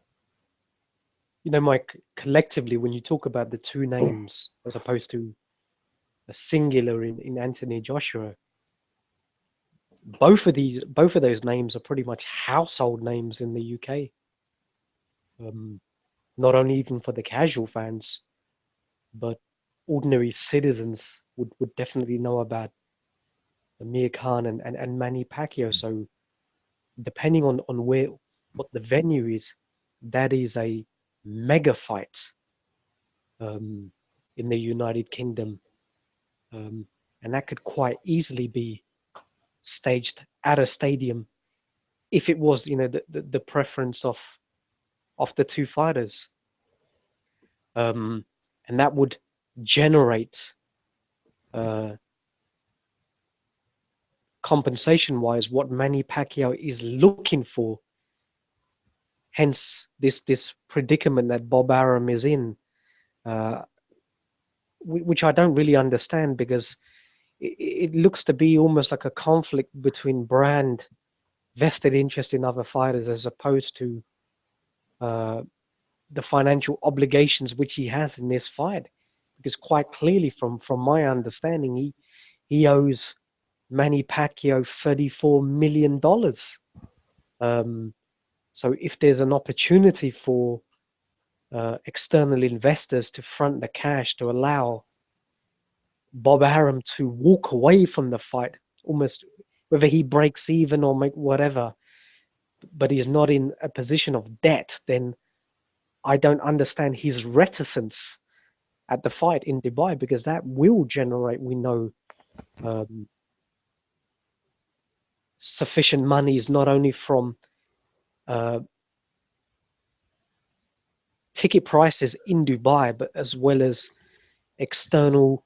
We know Dubai has a huge Filipino community, and it's not too far from Pakistan. So that is it's a new avenue for obviously Top Rank to be pursuing fights, because Macau and Dubai, as they've expressed in their business models in the past, is where they're looking to focus on in terms of pay-per-view fights going forward, to try and venture into Asia, eventually into India, as well as China, which is part of their strategy up to 2020, from what I'm hearing. So very strange, Mike. I don't know whether it's Manny Pacquiao's manager more facilitating the negotiation, hence why Bob Arum is a little bit flippant in all of this. But yeah, we'll see what happens. I want to start shutting down the show and by previewing what's happening this weekend. I'm gonna kind of go from lowest fight on the radar to the main attraction, if you will. So I'm gonna go right back to you, Gus. Look, either last year or maybe 2 years ago, well, I'll just say for a while, you and I, as well as EJ, by the way, talked about a Thai fighter by the name Rungsavai at 112. Had been the number one contender for Romanis Gonzalez when he had the WBC belt. Gonzalez Quadras has now moved up to 115. The reason I'm talking about this, and I know this is kind of nerdy, most folks, even who may be hardcore heads listening to the show, do not know who he is, but we've talked about him for a while. You, myself, EJ, and we all like what we've seen of him as a fighter. He's fighting for the vacant belt. I want to say tomorrow, if not tomorrow, then Saturday, the vacant WBC belt in Thailand by the fighting a guy by the name of Hernandez. And I mentioned Rungsavai potential, especially in particular because one, I think he's going to win the belt, but two, if he wins the belt, I think he's going to have a real significant reign at 112. In short, outside of Dominic, I think he has the potential to really be the man at 112. Your thoughts? You know, Mike, forget about Thurman, Garcia, Haye, Bellew. This is the fight I've been waiting for some time. You're talking about Oman and Navarez and Nawaphon Chokchai. You're talking about two fighters at lower weights who have very high knockout ratios, which is not generally synonymous with fighters, certainly at minimum and light flyweight, which just reinforces the power that they both carry. A real clash of styles here.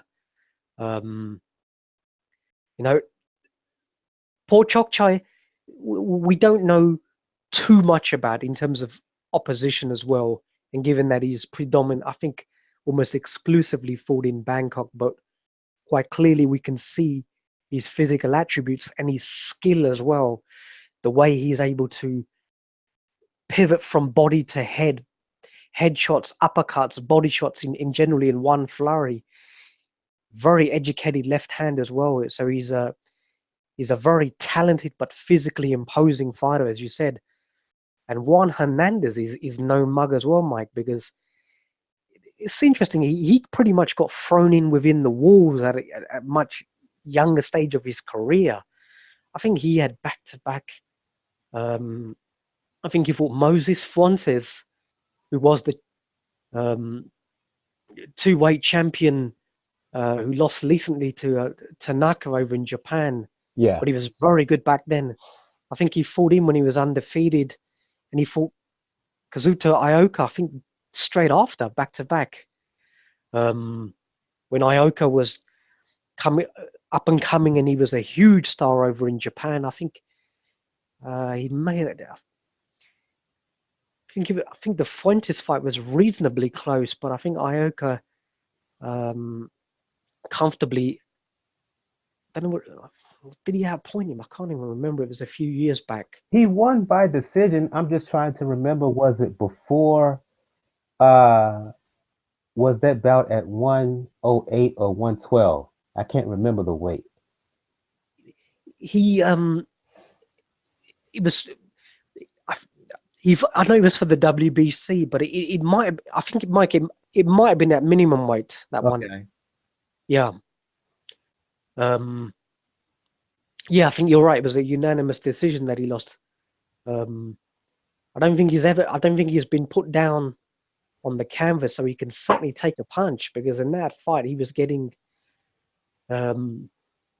He was taking significant body work, but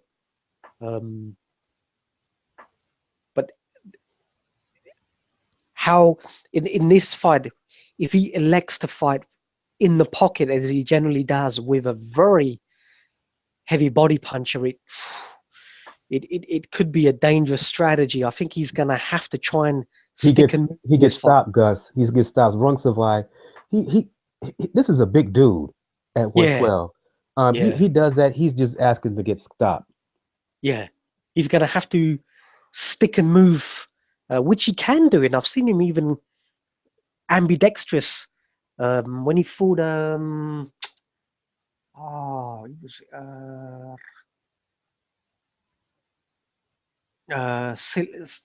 Jesus Silestra. I've seen him switch styles as well, so he does have that in his skill set. But he carries power, and he's certainly got a terrific left hook. So a difficult one to call, but you're going to have to favor maybe Paul Chokchai, given the fight is in Bangkok. But don't be surprised if he wins by knockout. But I think if I'm going to hedge, I'm going to have to go with Nawaphon, probably by late stoppage. For me, it's just the case. I mean, look, you fight. You mentioned pork chop chai, and I mentioned Nawaphon. Different names, same fighters. For those who don't know, Thai fighters often have alias names and different names or whatever, depending on their promotions and whatnot. That's the backstory behind that. The problem. Oh, back to this fight. The reason I'm so strong with Nawaphon, you look at his record. You look at the records of his opponents. They're not that great, but if you've seen him fight, there's steady progression and improvement with each and every fight. He's becoming more and more of a complete fighter. That coupled with his size, the fact that he is skilled, the fact that he can box and he can fight on the inside, I think at equal levels. He's younger. I think he's 25 as opposed to Hernandez, I believe, is 30, 31. He's fresher, naturally bigger guy. And I just think you can just tell when some fighters are on the cusp of doing something big. I think that's Nawaphon. No doubt about it. I think this is just his time, Gus.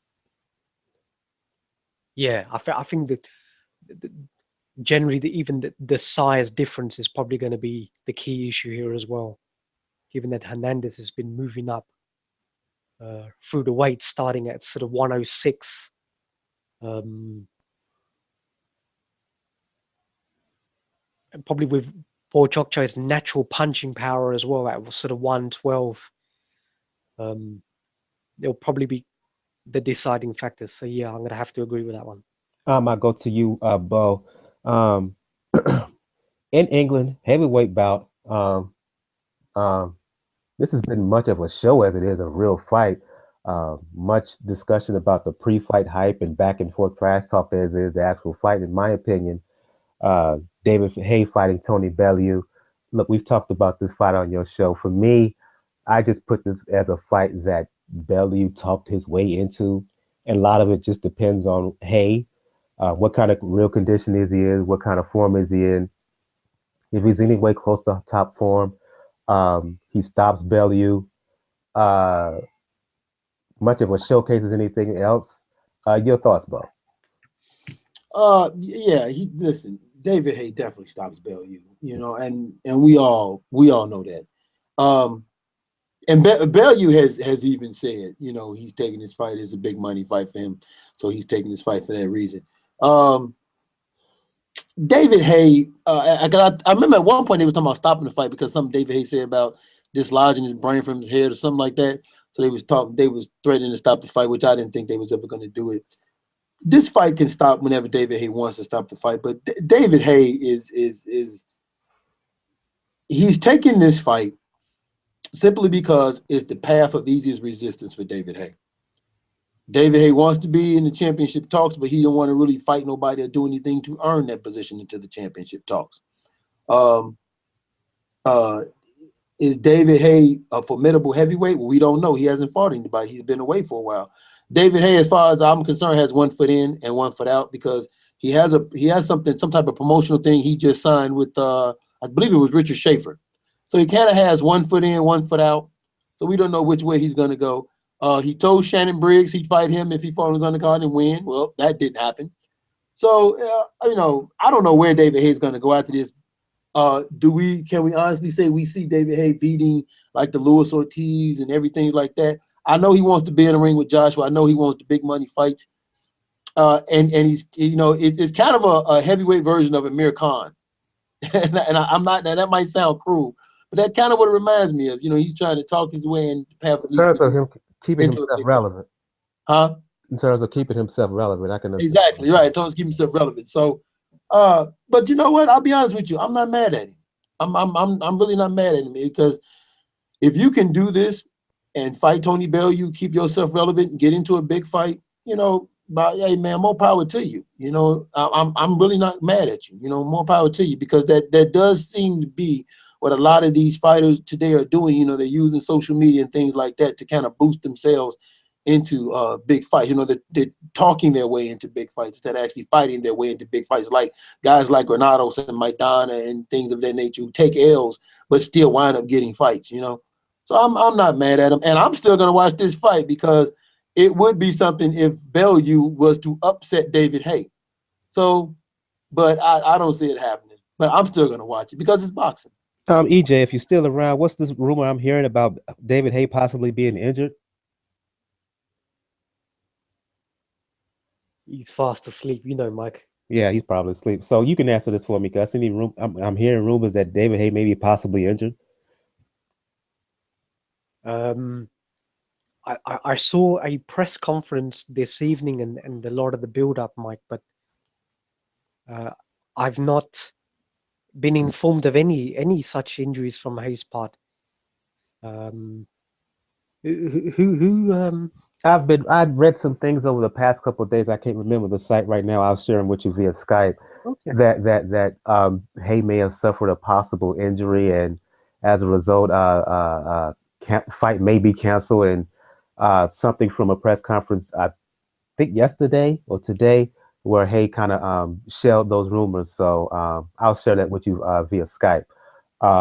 Maybe he slipped on his yacht while he was training, Mike. I've never heard that really. A fighter getting ready preparing for a fight on a big old expensive yacht. That may be just a selling wolf tickets, maybe doing the grunt work underground, and that just may be just for show, just to give something out there for Bellew to just say, oh, he's looking soft and he's getting soft and whatnot. So that may be just fool's gold or whatever. He may be doing something else, like training in a traditional way. That's what I'm thinking. That's what I'm hoping. He's been preparing hard in Miami, Mike, with Jorge Rubio and Luke Campbell out there he was for the past sort of 6 weeks. So no, he's been training strenuously for this fight. I know. Okay, thank you. I'll go to you, Jacob. Look, Thurman and Garcia is the main showcase bout of the weekend, but I'm gonna start from lowest ranked fight to high. I'm going to you talking about kind of a crossroads fight here between Andrzej and Fonfara, coming off of being shocked in the first round by Joe Smith against the comebacking Chad Dawson, who really this is his last chance. He loses this, he might as well just retire. Your thoughts on this crossroads fight? I don't think it's a crossroads fight, because I think Dawson should have retired a while back. He has not looked good in his last fights, and the people he's fighting aren't anybody that anybody's really talking about. Fonfara, on the other hand, though, coming off that first round knockout to Joe Smith, I think he is at a crossroads, because he had the win against Chavez, and he was kind of working his way back, and exciting fight with Cleverly, and he was working his way back. So that set him back quite a bit, But I suspect that Fonfara will, be not as reckless and not leave himself open, and will dispatch Dawson pretty easily. I expect him to. Again, I got to see Dawson live. I think it was against some guy at the StubHub, and he looked terrible. He looked the shell of himself. I really think that the fight against Warden Stevenson it took it out of him, and he's just not the same fighter that he was. And he should be careful of his health and whatnot, because Fonfara can bang, and he's gonna bring it. And Dawson, I think his time is done. Going to you, Daniel. Co-feature of Thurman and Garcia is kind of an intriguing title eliminator between the young up-and-coming junior middleweight Erikson Lubin fighting a guy by the name of Cota. Most of us know about Cota, even a lot of casual boxing fans. Know about Lubin, excuse me. Even a lot of casual fans know about Lubin. But for those who don't know anything about Cota, have you seen him? If so, your impressions of him, and how much of a risk is he for the up-and-coming Erikson Lubin? I've seen enough where Lubin is not going to have not too much trouble with him. He is a record that has 25 wins. And what's interesting though is this was actually supposed to be Vanes Monterosian, Yes. but what happened? Vanes Monterosian decided to leave Al Heyman. Suddenly, that shot went out the window. So this is probably going to be an intriguing fight. Like anything when it comes to Lubin, just because of the work rate that he's going through, like they keep him so active. Like we talked about like how active like Triple G and how active Wilder wants to be. Erikson Lubin at one point was looking like he was going to fight 6 times a year.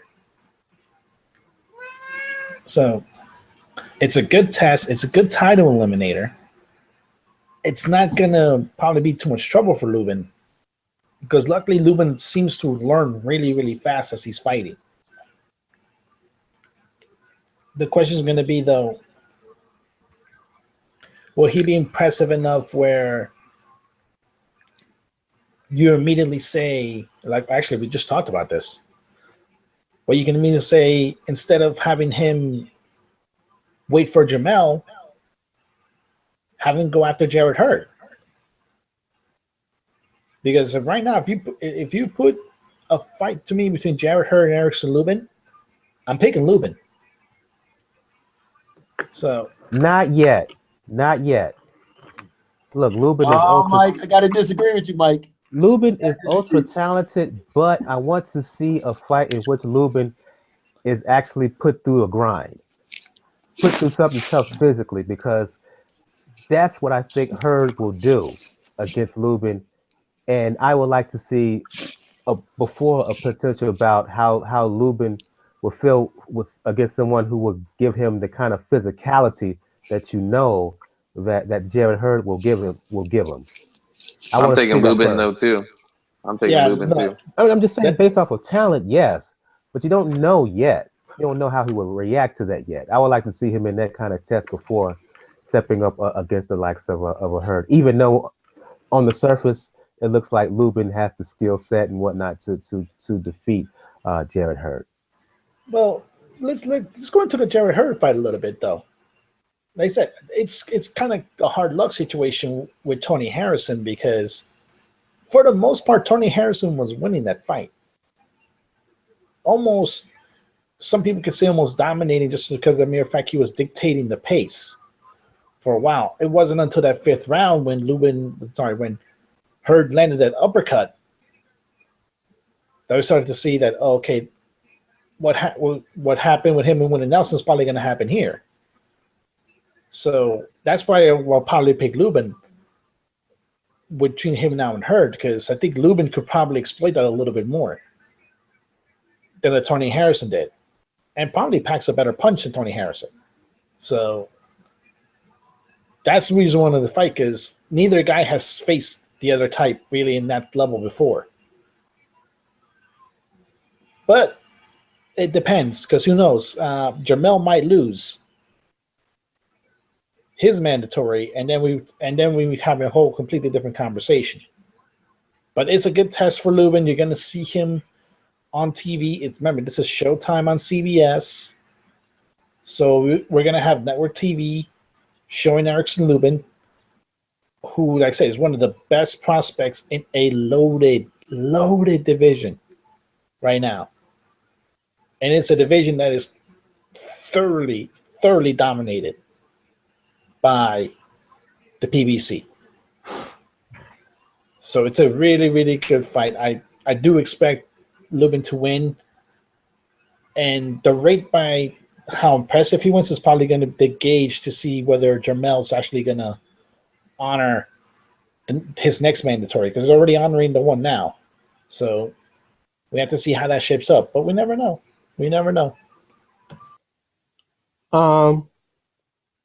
The big fight, of course, is Keith Thurman fighting Danny Garcia at Barclays, I believe, this coming Saturday. Welterweight unification bout. A lot of hype coming in. They didn't necessarily have to do with the fighters themselves. It was outside folks. Let's just put it that way. But that being said, putting all that aside, this is a damn good fight, 50-50 fight, in my opinion. Either guy could win. I'm going with Thurman slightly, but Thurman has to fight a really intelligent, disciplined fight because of what Garcia can present in there. He can't be wild, uh, particularly with the right hand because Garcia, he pot shots very well, particularly with the left hook. He can get countered with the left hook if Thurman's not careful. So yeah, let's talk about it. I'll go to you on this one first, Gail, and then anybody else who wants to chime in, please do so. Yeah, this is a really intriguing fight. You know, real fans want to see even fights, not beatdowns, not lopsided stuff. We love to see a real 50-50 fight with guys at the top of their game. And that is exactly what we've got for real stakes, real belts, you know, not the crackerjack belts. These guys are in their prime. They didn't wait around to let it marinate. They're putting undefeated records on the line. And there's some real history fueling this fight. This is one of the 8 original divisions of boxing, the welterweight division. And really, if you think about it, outside the heavyweight division, it's one of the real glamour divisions of boxing. And it still is. You know, you have had some of the greatest champions in the sport come out of that division. The Sugar Ray Leonards, the Trinidads, the De La Hoyas. You know, there has not been a world title unification fight in this division since 1999, and that was De La Hoya Trinidad. So, you know, all the stars are aligning in just the right way. And even some of the nonsense that's gone on outside the ring, that's, in part because the stakes are high. And in these kind of 50-50 fights, styles make fights kind of fights with two guys that approach things differently, it always comes down to which guy can impose his style of fighting on the other. And I do slightly give the edge to Thurman because I give him the edge in power. And if you've got that kind of power and you can land the right shot, you can end the show right there. Garcia also has a little bit of a chip on his shoulder because, you know, he has some really poor opponents on his record. And he's got at least 2 fights, that by all accounts he lost, you know, in everybody's eyes, but got the decision on the cards. And that was for sure against Mauricio Herrera. And people think he lost against Lamont Peterson, pardon me. 3 times fast. Say it 3 times fast. Yeah. Peterson. And you know what? And he got, you know, hella roughed up by Lucas Matisse, you know, lest we forget. So he's got something to prove. He proves he can be hit. He proves he can be beat. But Thurman can't get cocky, can't get careless. And if he does all the right things, you know, if both guys do all the right things, I still think Thurman wins. And it's going to be damn good entertainment. And as Thurman said today in the final news conference, if you can't make it to the arena, you can make it to the couch. So you better watch. Who do you got, Jacob, and why? I got Thurman. And to me, I say this every time Garcia fights somebody significant, is that I think Garcia is the biggest overachiever in boxing. I'm not. To me, if I look at, you know, his resume, he has some names on his resume, but let's not forget that, you know, Morales was, you know, end of his career. You know, Khan is chinny as hell. You know, Khan was winning that fight until he got caught, like almost every fight that he's in. And, you know, Guerrero, you know, back when he fought Guerrero, you know, Guerrero's just he's just a shell of himself. He's literally his name, the Ghost. And he took it to Garcia and actually made that a competitive fight.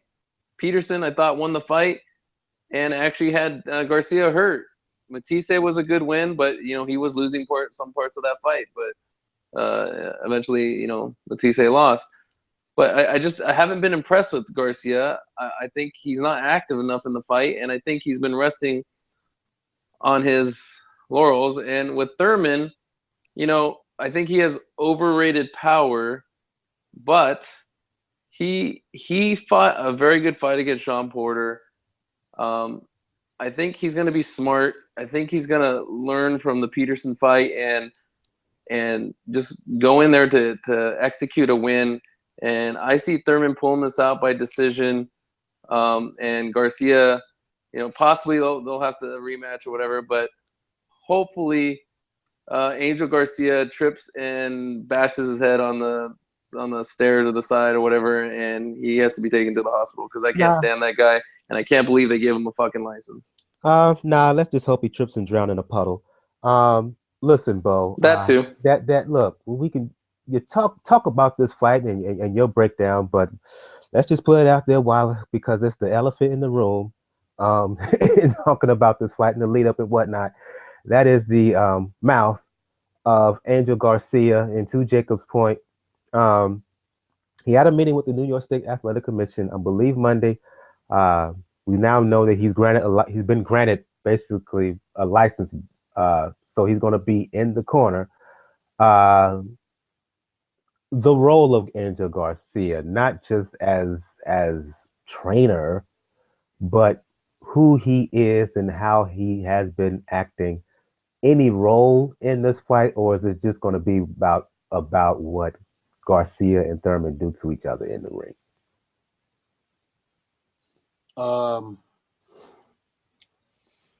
role of Angel Garcia has always been, for Danny Garcia, the person that takes the heat off of Danny Garcia. Like, Angel Garcia makes it to where Danny ain't got to worry about nothing but the fight. Angel Garcia makes it to where Danny can be relaxed come fight day. But the problem is he doesn't have to get in the ring and fight. And the good thing about it is, well, Danny Garcia can fight. However, this might be one of those things where that trick, you know what I'm saying, that one trick pony might not work for him. Now, it's a total and complete 50-50 fight because I've said this. Both guys do things that the other guy can capitalize on. Danny Garcia is not the swiftest of feet, but Danny Garcia is a good hard body puncher. And Danny Garcia is good in the exchanges.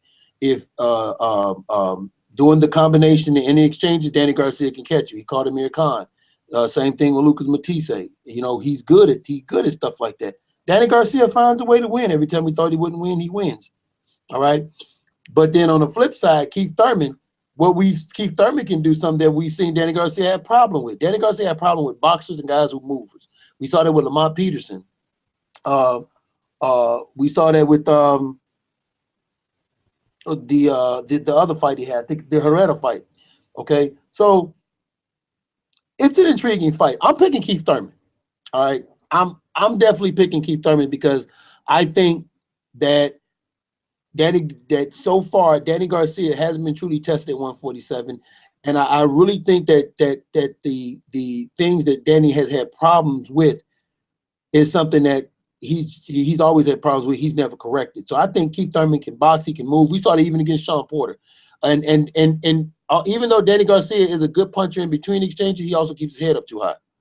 And Keith Thurman can probably catch him with a left hook. Danny Garcia has a good chin, so I can see Keith Thurman winning a unanimous decision. But this is what I want. I don't want Angel Garcia to get hurt. I don't want Angel Garcia to drown in a pool of blood. I'm gonna tell you why. Because what I want is for Angel Garcia to be right there when Keith Thurman wins. I want Keith Thurman to turn, look at Angel Garcia, hold both the belts in the air in front of him, and say, "Who's the long head ponytail so-and-so now?" And that's what I want to see him do. Now, I definitely want to see him do that.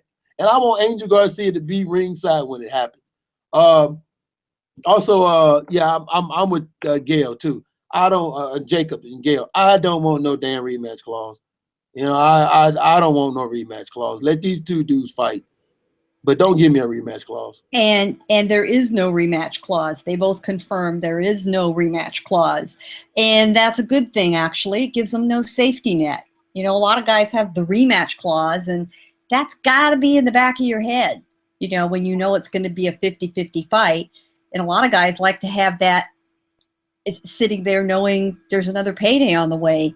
So, I think that when you have that happen, it's just the natural tendency to ease off the gas a little bit.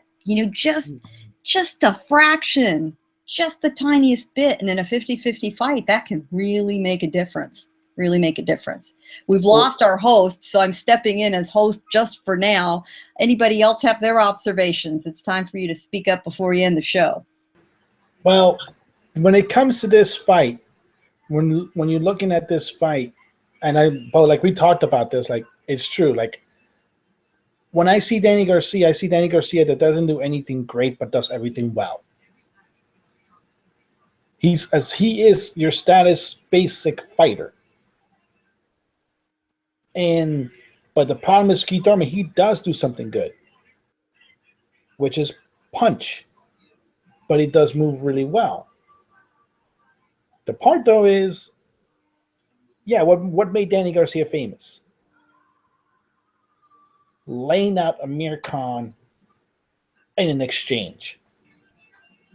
So he has that in him. He did that with Khan. He did that with Erik Morales, although, we gotta admit it was the shell of the great Erik Morales.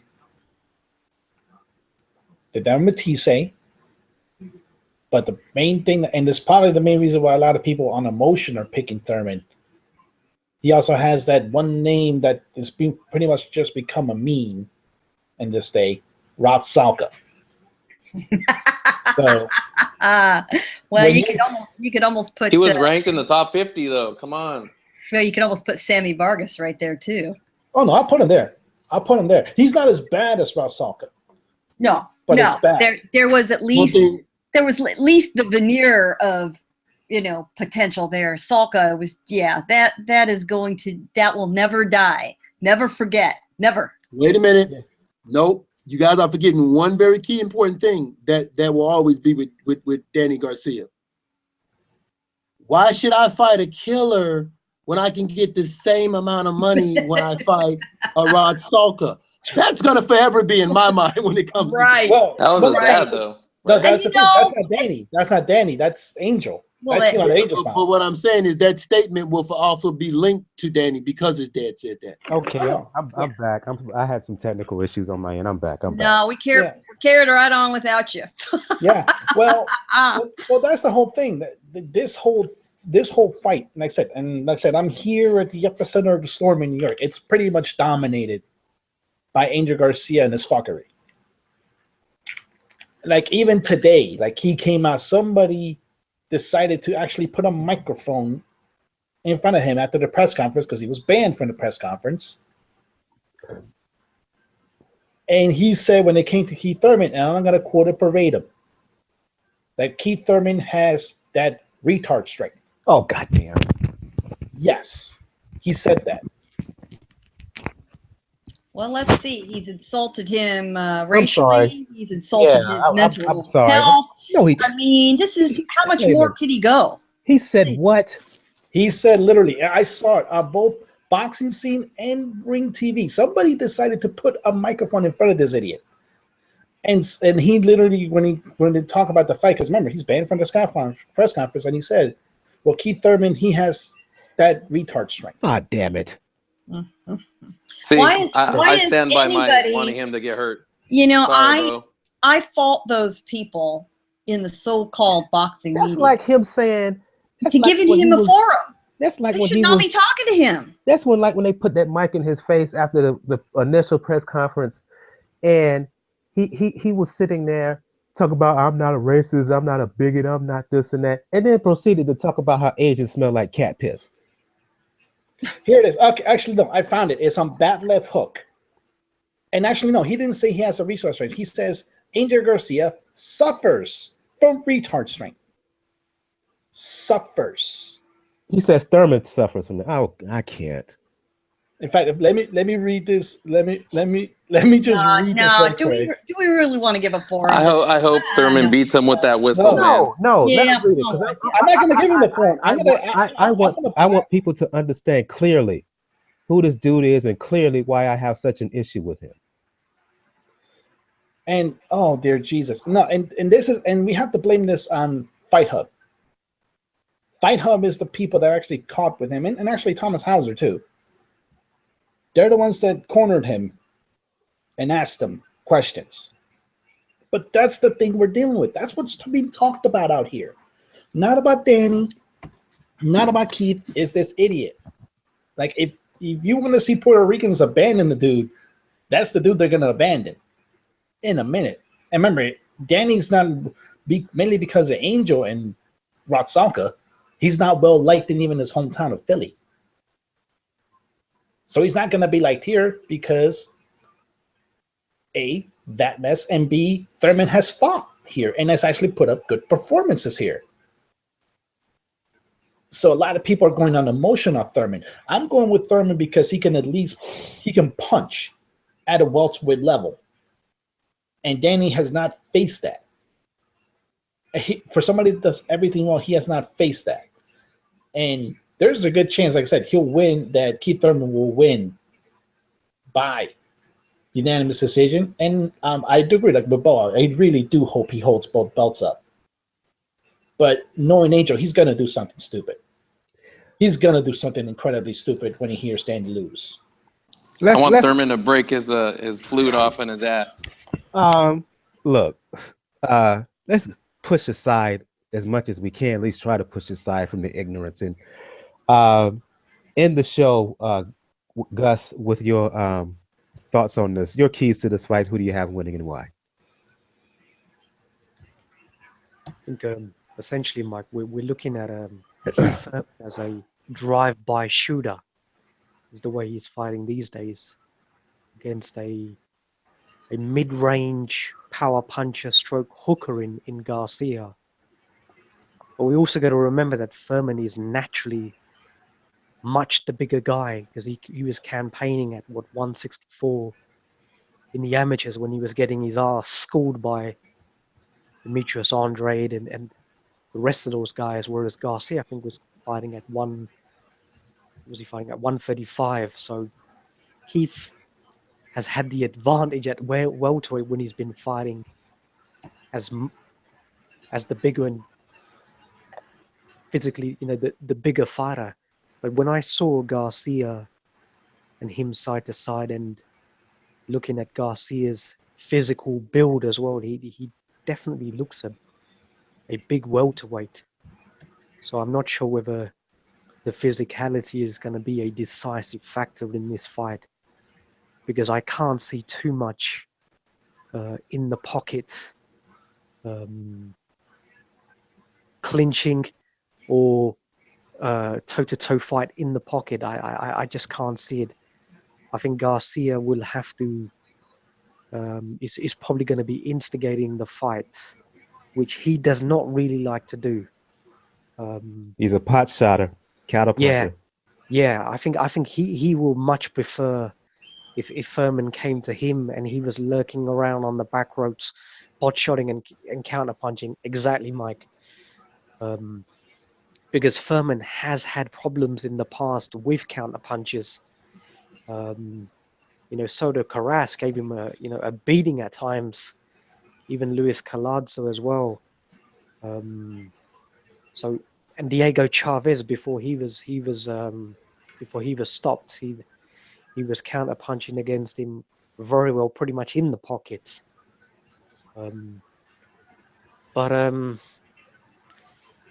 Now it's a difficult one to say, Mike, because I don't think Keith Thurman fights well on the back foot. So maybe Danny can actually have that advantage, because against it in the Sean Porter fight, when Sean was actually pushing him back, his jab had all effectively disappeared, and his accuracy, certainly on the back foot, was not as high. I saw a lot of punches missing, hitting on the shoulder, some on the neck. So, but Bo made an interesting point that that Danny does have a very good chin, and his adversity in fights, Mike, it's a long catalogue. In addition to the fights that Gail and Jacob had highlighted, you can put in, Ashley Fearfan, That was a very difficult fight. Zab Judah as well. Yeah, who Zab Judah. Later on, looked very, very strong and was giving him significant trouble. But there's just something about Danny Garcia, Mike, that the judges like.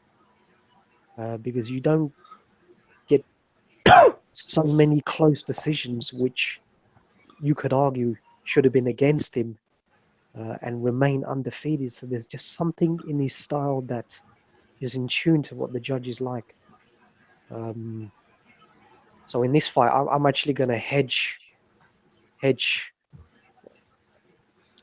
on Garcia by maybe a split or some sort of a controversial decision. The reason I initially said that Thurman has to be careful and disciplined, and I want to know if you agree with me on this one, Gus. Thurman has power. He's dynamic, but I can make the argument that he's not really a true boxer. Some guys are boxers who are athletic, and there are some guys who are just athletic, but they're not complete boxers. At times when I see Thurman, I put him in the latter. Do you agree with me? Yes. And that's why I was like, you watch Thurman, he has power, he has hand speed, he can move with his feet, but he's wild and loose and can be reckless with his punches. And though I think he has what it takes to give Garcia problems, and I'm being completely objective because emotionally, I want Garcia to get his ass whooped. That being said, look, Garcia, to your point, Gus, he can do things he does things in there that judges like. He finds a way to win, and he has a skill set, and he's disciplined and he's tight with his technique.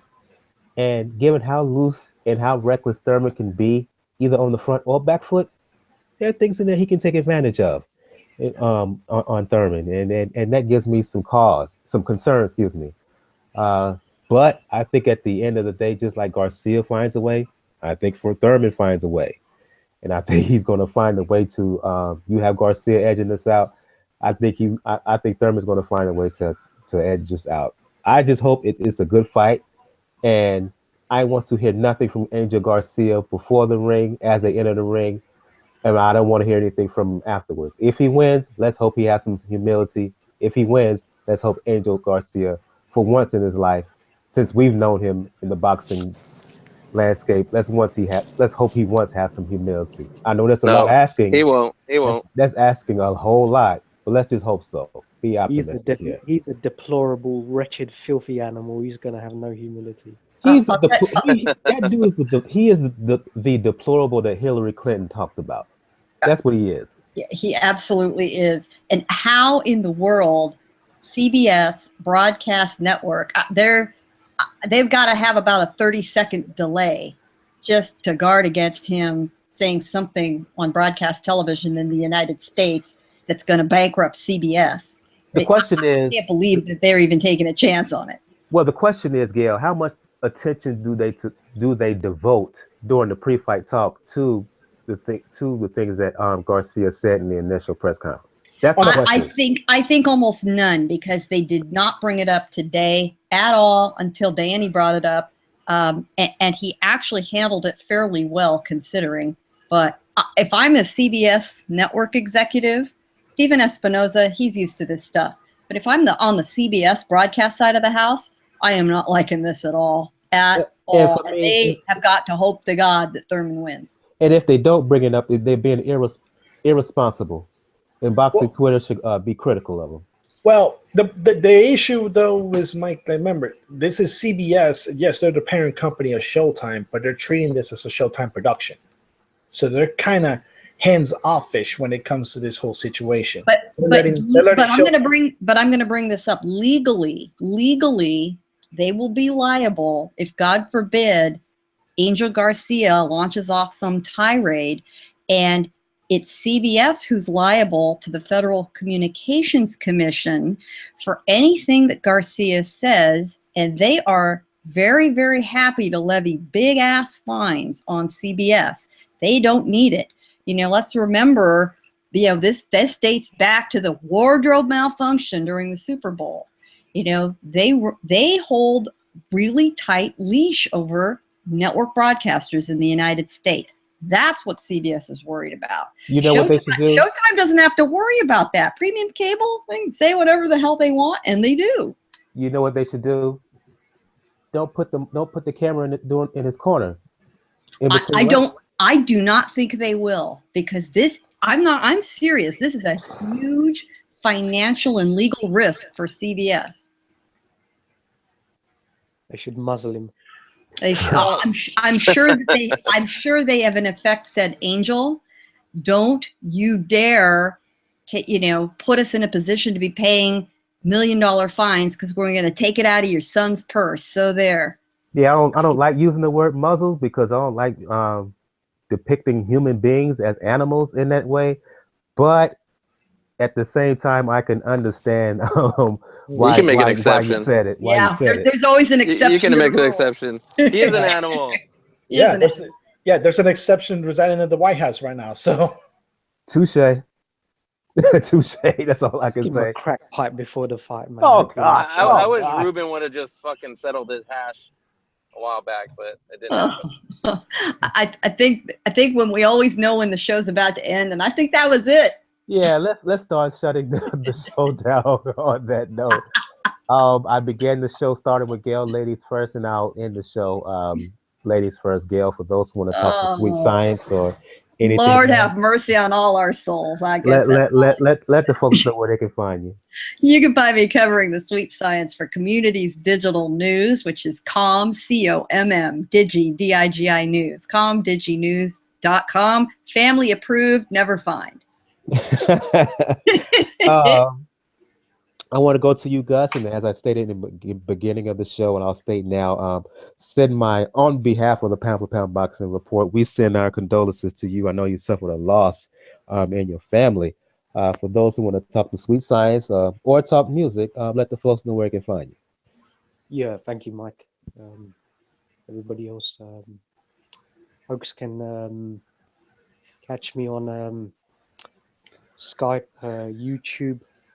Other platforms are still in construction at the moment, but hopefully I'll have some time second quarter so I can get it. Proceed with that. Corruption in Boxing will be the platform, website, and social media. Hopefully I'll get a Twitter account as well set up in due course. And correct me if I'm wrong, you are going to be writing a review. I sent you some music over the past week. You're going to be writing a review about that, Gus? Yeah, I've got some stuff forthcoming, so I'll fire that across to you. Yeah. Indeed. I'll go to you both from Truth and Facts and Boxing for folks who want to talk to sweet science or anything else, or the trails, the adventures of you and your daughter. You two should have a reality show for real. Let the folks know where they can find you. Or actually, they're gonna be able to find me in a beach in a location in a warm place when I take this 15-day vacation I'm going on. But you can find me, of course, you can find me right here on Pound for Pound. You can also find me Truth and Facts About Boxing on YouTube and on Instagram and Twitter. That's for Twitter is capital T for Truth _ capital F for Fact Box 1. And on Instagram is Truth _ Fact Box 1. You can also catch me on a podcast called The Movement. That's with me and a couple of my other fellas that I talk boxing with. Guard Your Grill Boxing. And you can also, whenever you get a chance, catch me talking to Mr. Daniel on his show as well. So, a lot of places you can find me. Love talking boxing. Love being here with you guys. And there's a skit, and it's funny you say that. There's a skit me and my daughter did, and it's going to probably be the most hilarious thing anybody's ever seen. Indeed. Give the number for that Sunday show. The show we do on Sundays is 724-444-7444. And we do that show Sunday evening and Sunday afternoon. I normally have a show where I interview most UK fighters and UK pundits. Indeed, indeed. Jacob from Jab Hook Boxing, for folks who want to talk to Sweet Science or anything else, or movies, let the folks know where they can find you. Yeah, first, thanks, Michael, for having me back on. Oh, no problem. I know I've been out of the pocket for a little while, but still with some work stuff. But wanted to say, I'm glad Gus returned, and my condolences to his family and to himself. And I really enjoy Gus's stuff, and I can't wait until he gets on Twitter and his website's up, because I'm waiting for that thing he teased back a few months back. But also, Bo, I think you've been a great addition to the show along with the rest of the group. So thanks for letting me be on here. But I can be found on Twitter at JRATM23, talking boxing and movies, and at jabhookboxing.com. I want to say thank EJ Boxing Live, who joined us early on the show. I know, like Gus, he joined us live from the UK. He probably asleep by now, been asleep. So I'll give out his information for those who want to talk boxing. He doesn't just talk boxing. He also works the pads in the gym. He's a coach. Also coaches basketball as well. And big Game of Thrones fans like most of us here. So if you want to check out EJ, just go to EJ Boxing Live. That's his handle on YouTube, on Facebook. He got an excellent Facebook page, on G+, on Twitter. So all things EJ Boxing Live, you just check out EJ Boxing Live. Last but not least, Daniel from the Inscriber, for folks who want to talk the NBA, who want to talk boxing or the NBA, specifically the Miami Heat. Let the folks know where they can hit you up. Yes, folks, you can find me on Twitter at Vargas99. Got to give a shout out to my fellow boxing writer on the Inscriber, Peter Clark. He has a nice preview of this upcoming card between Keith Thurman and Danny Garcia. And just keep looking out for our content. Like I said, and big shout out to our editor-in-chief, Robert Cobb. And to say you can catch me on Sundays with the folks at For Boxing News, Joe and Francis. Like I said, we'll have many guests available. Bo here. We'll have Gail, you, Mike, Jacob when we can. Even Scorsese when he's not putting the curse.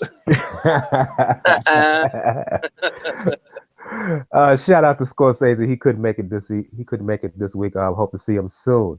If you want to talk boxing or anything else with me, check me out personally, Brother JR at Brother JR76 on Twitter, as I stated earlier in the show. To begin the show, if you want to find out all things about the Pound for Pound Boxing Report, one main place you want to go to, that's the blog page, p4pboxingreport.wordpress.com. Check the right of the page. You'll see links to find the YouTube channel, as well as our pages on G+, Tumblr, and Facebook, and also links where to listen to us on SoundCloud, iTunes, Player FM, Stitcher Radio, as well as Google Play Music. On the next episode, we will do a recap of the big welterweight unification bout between Thurman and Garcia, as well as that whole card. Lubin and Cota, Andrzej Fonfara, Chad Dawson. We will also do a recap of David Haye, Tony Bellew, and get geeky here, talking about the vacant WBC flyweight belt we talked about on the show. We'll do a recap of that with Nawaphon and Hernandez. We will also do a preview of Clarissa Shields, set to make women's boxing history. She's main event on Showtime on the 10th of March. We will preview her bout. We will also preview the bouts on the following day, the 11th. David Lemieux, Curtis Stevens, that's going to be on HBO on the undercard of that. Yorkis Gamboa is making his return to the ring. We will also preview talk Demetrius Andrade, maybe the best in the world at 154. He's fighting in Germany. So we will preview those bouts and talk any other boxing news and events of the day. So for Gail from Communities Digital News, for EJ Boxing Live, for Gus from Corruption and Boxing, Jacob of the Inscriber, Jacob of Jab Hook Boxing, Daniel from the Inscriber, both from Truth and Facts in Boxing. I'm your host, Michael. This has been episode 160 of the Pound for Pound Boxing Report. We will see you next time. Everybody have a good evening. Good night. All right. Good night, Mexican style. Support the show, everybody. Indeed. Support the show. These guys know what they're talking about. Follow me in Cuba.